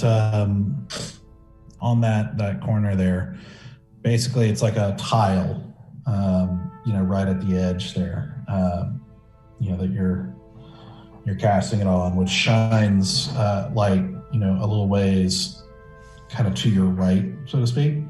Yep. Which kind of illuminates just a small area where you can see just more kind of oddly shaped walls, like just kind of like you see the end of a wall in front of you, and like slightly to the right, you see one kind of going back to the direction you came, but then curving off to the left again.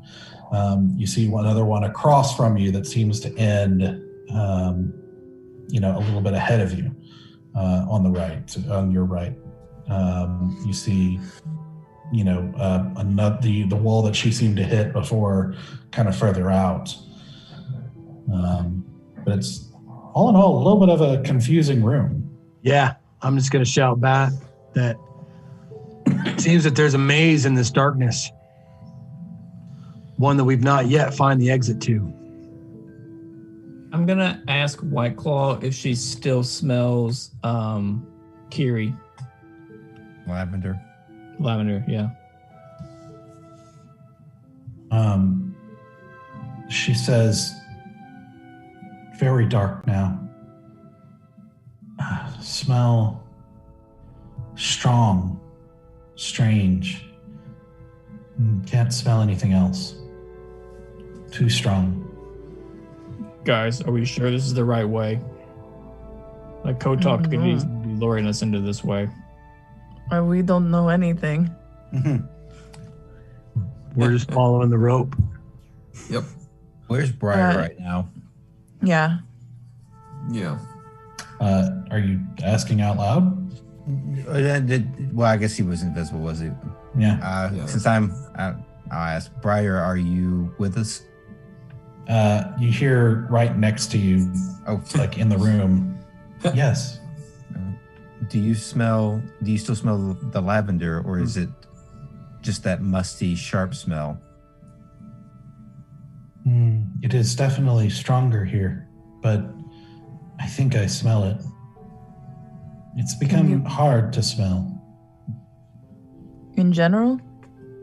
Well, it's hard to smell because this other strange smell is stronger. Yes. It's like a sound that is too loud. But you still faintly smell the lavender in there. I think so. Can you guide us through this maze?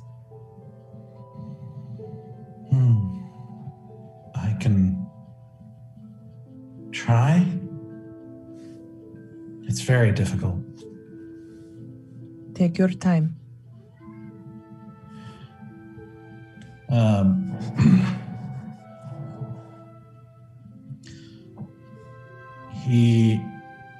You just hear nothing for a little bit. You just kind of fall silent as you're sort of waiting for a few minutes. And then you hear in front of Stoic, he's like, it's hard to tell, but I think it might be this way. Okay, lead the way. Keep following. All right. Alrighty, so at this point, we have walked into the left door and past the first corridor where there was an end wall, but there was an alcove a little bit before the end wall, and it was to turn left. Mm-hmm. Yes. Okay. I'm literally tracking every turn we make. Of course you are, because you're awesome. Uh-huh. You're welcome. I will come in, still holding to the rope. I'm always gonna let White Claw be like 50 feet of rope in front of me, just bringing up the rear. And if I'm in the lead of the group, I'm trying to stay about 20 feet. Like every time I find a corner, I wait and let her run out a little bit. So I'm like one turn behind her. Or him. I don't know. What's White Claw? White Claw's a girl.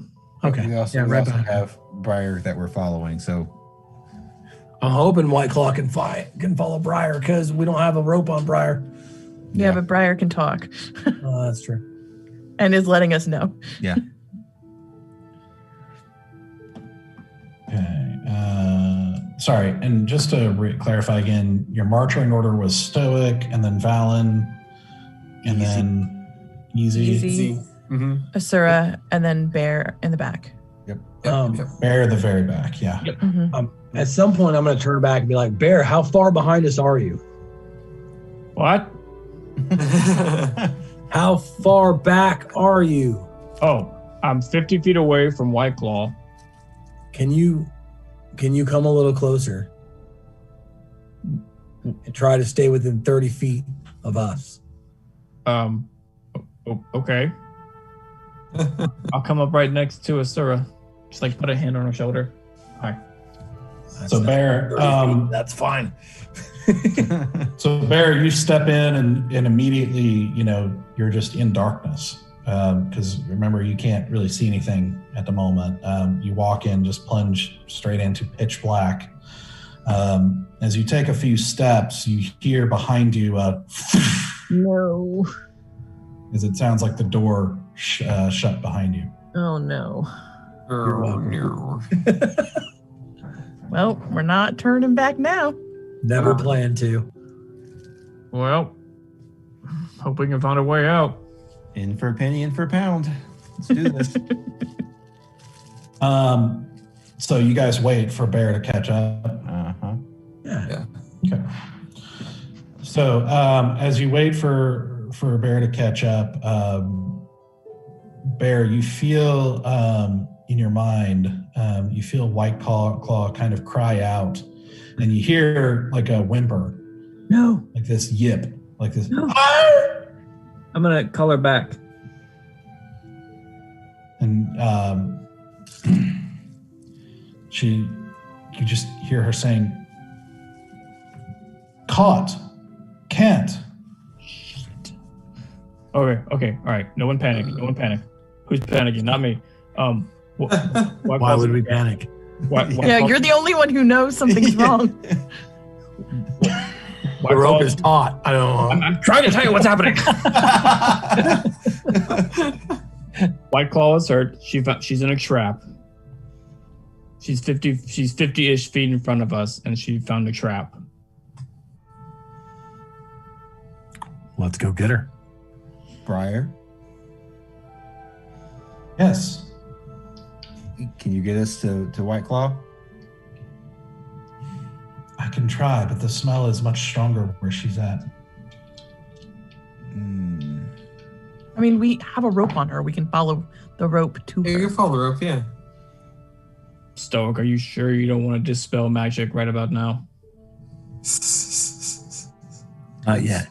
Let's see, Okay, let's see what we're getting into here. Question. So at this point, we have entered door, turned left. What is the next thing we've done Yeah, since you went then? in for a ways, turned left, and you kind of like followed the rope at a diagonal, like bearing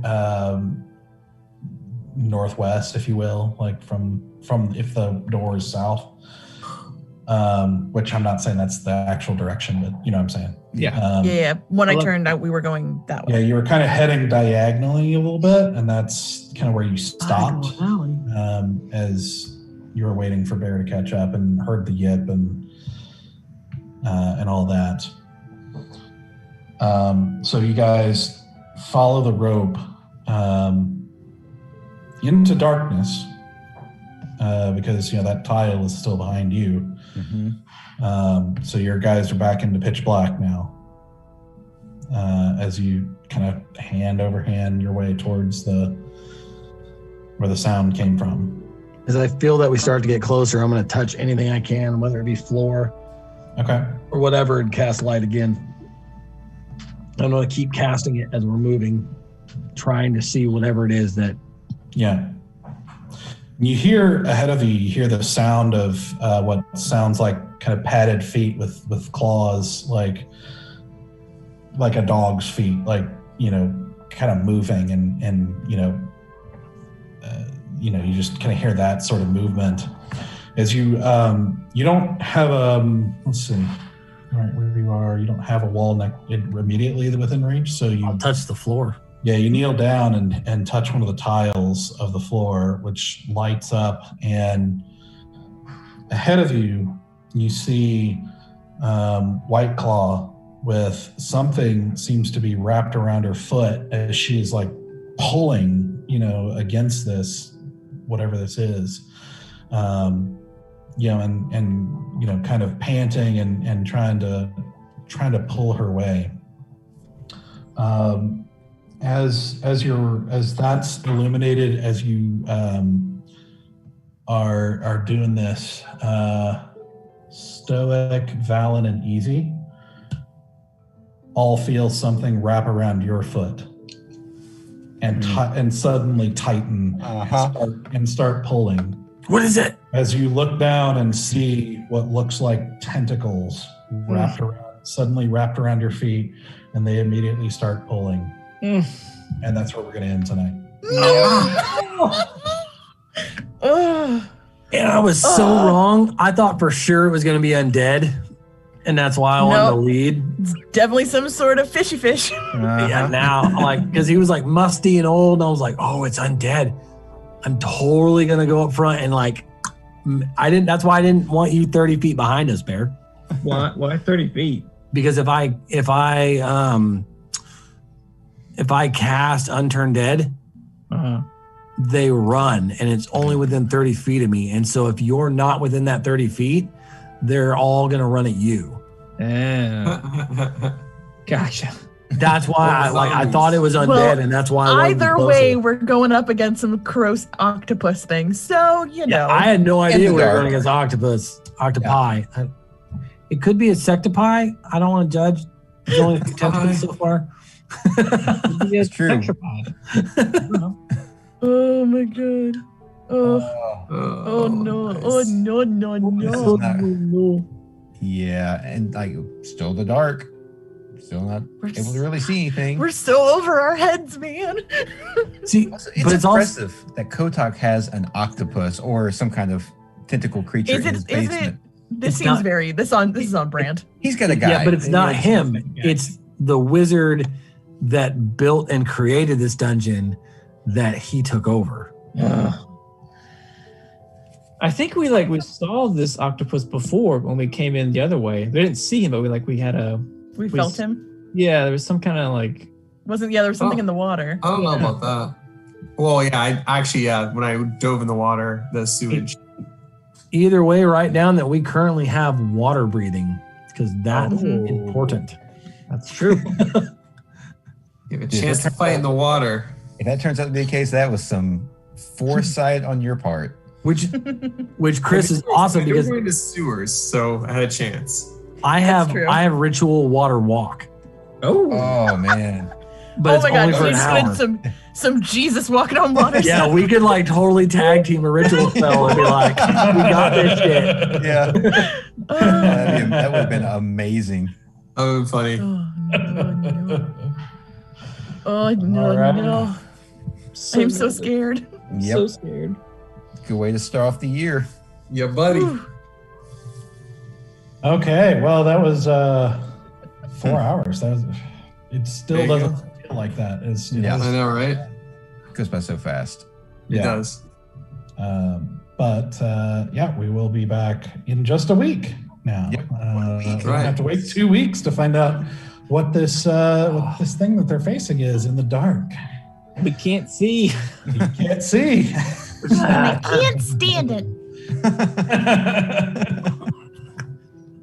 So we will be back next week to find that out and move forward towards the confrontation with Kotok. Indeed. Thank you for joining us. We'll see you in a week. Bye, everybody. Bye.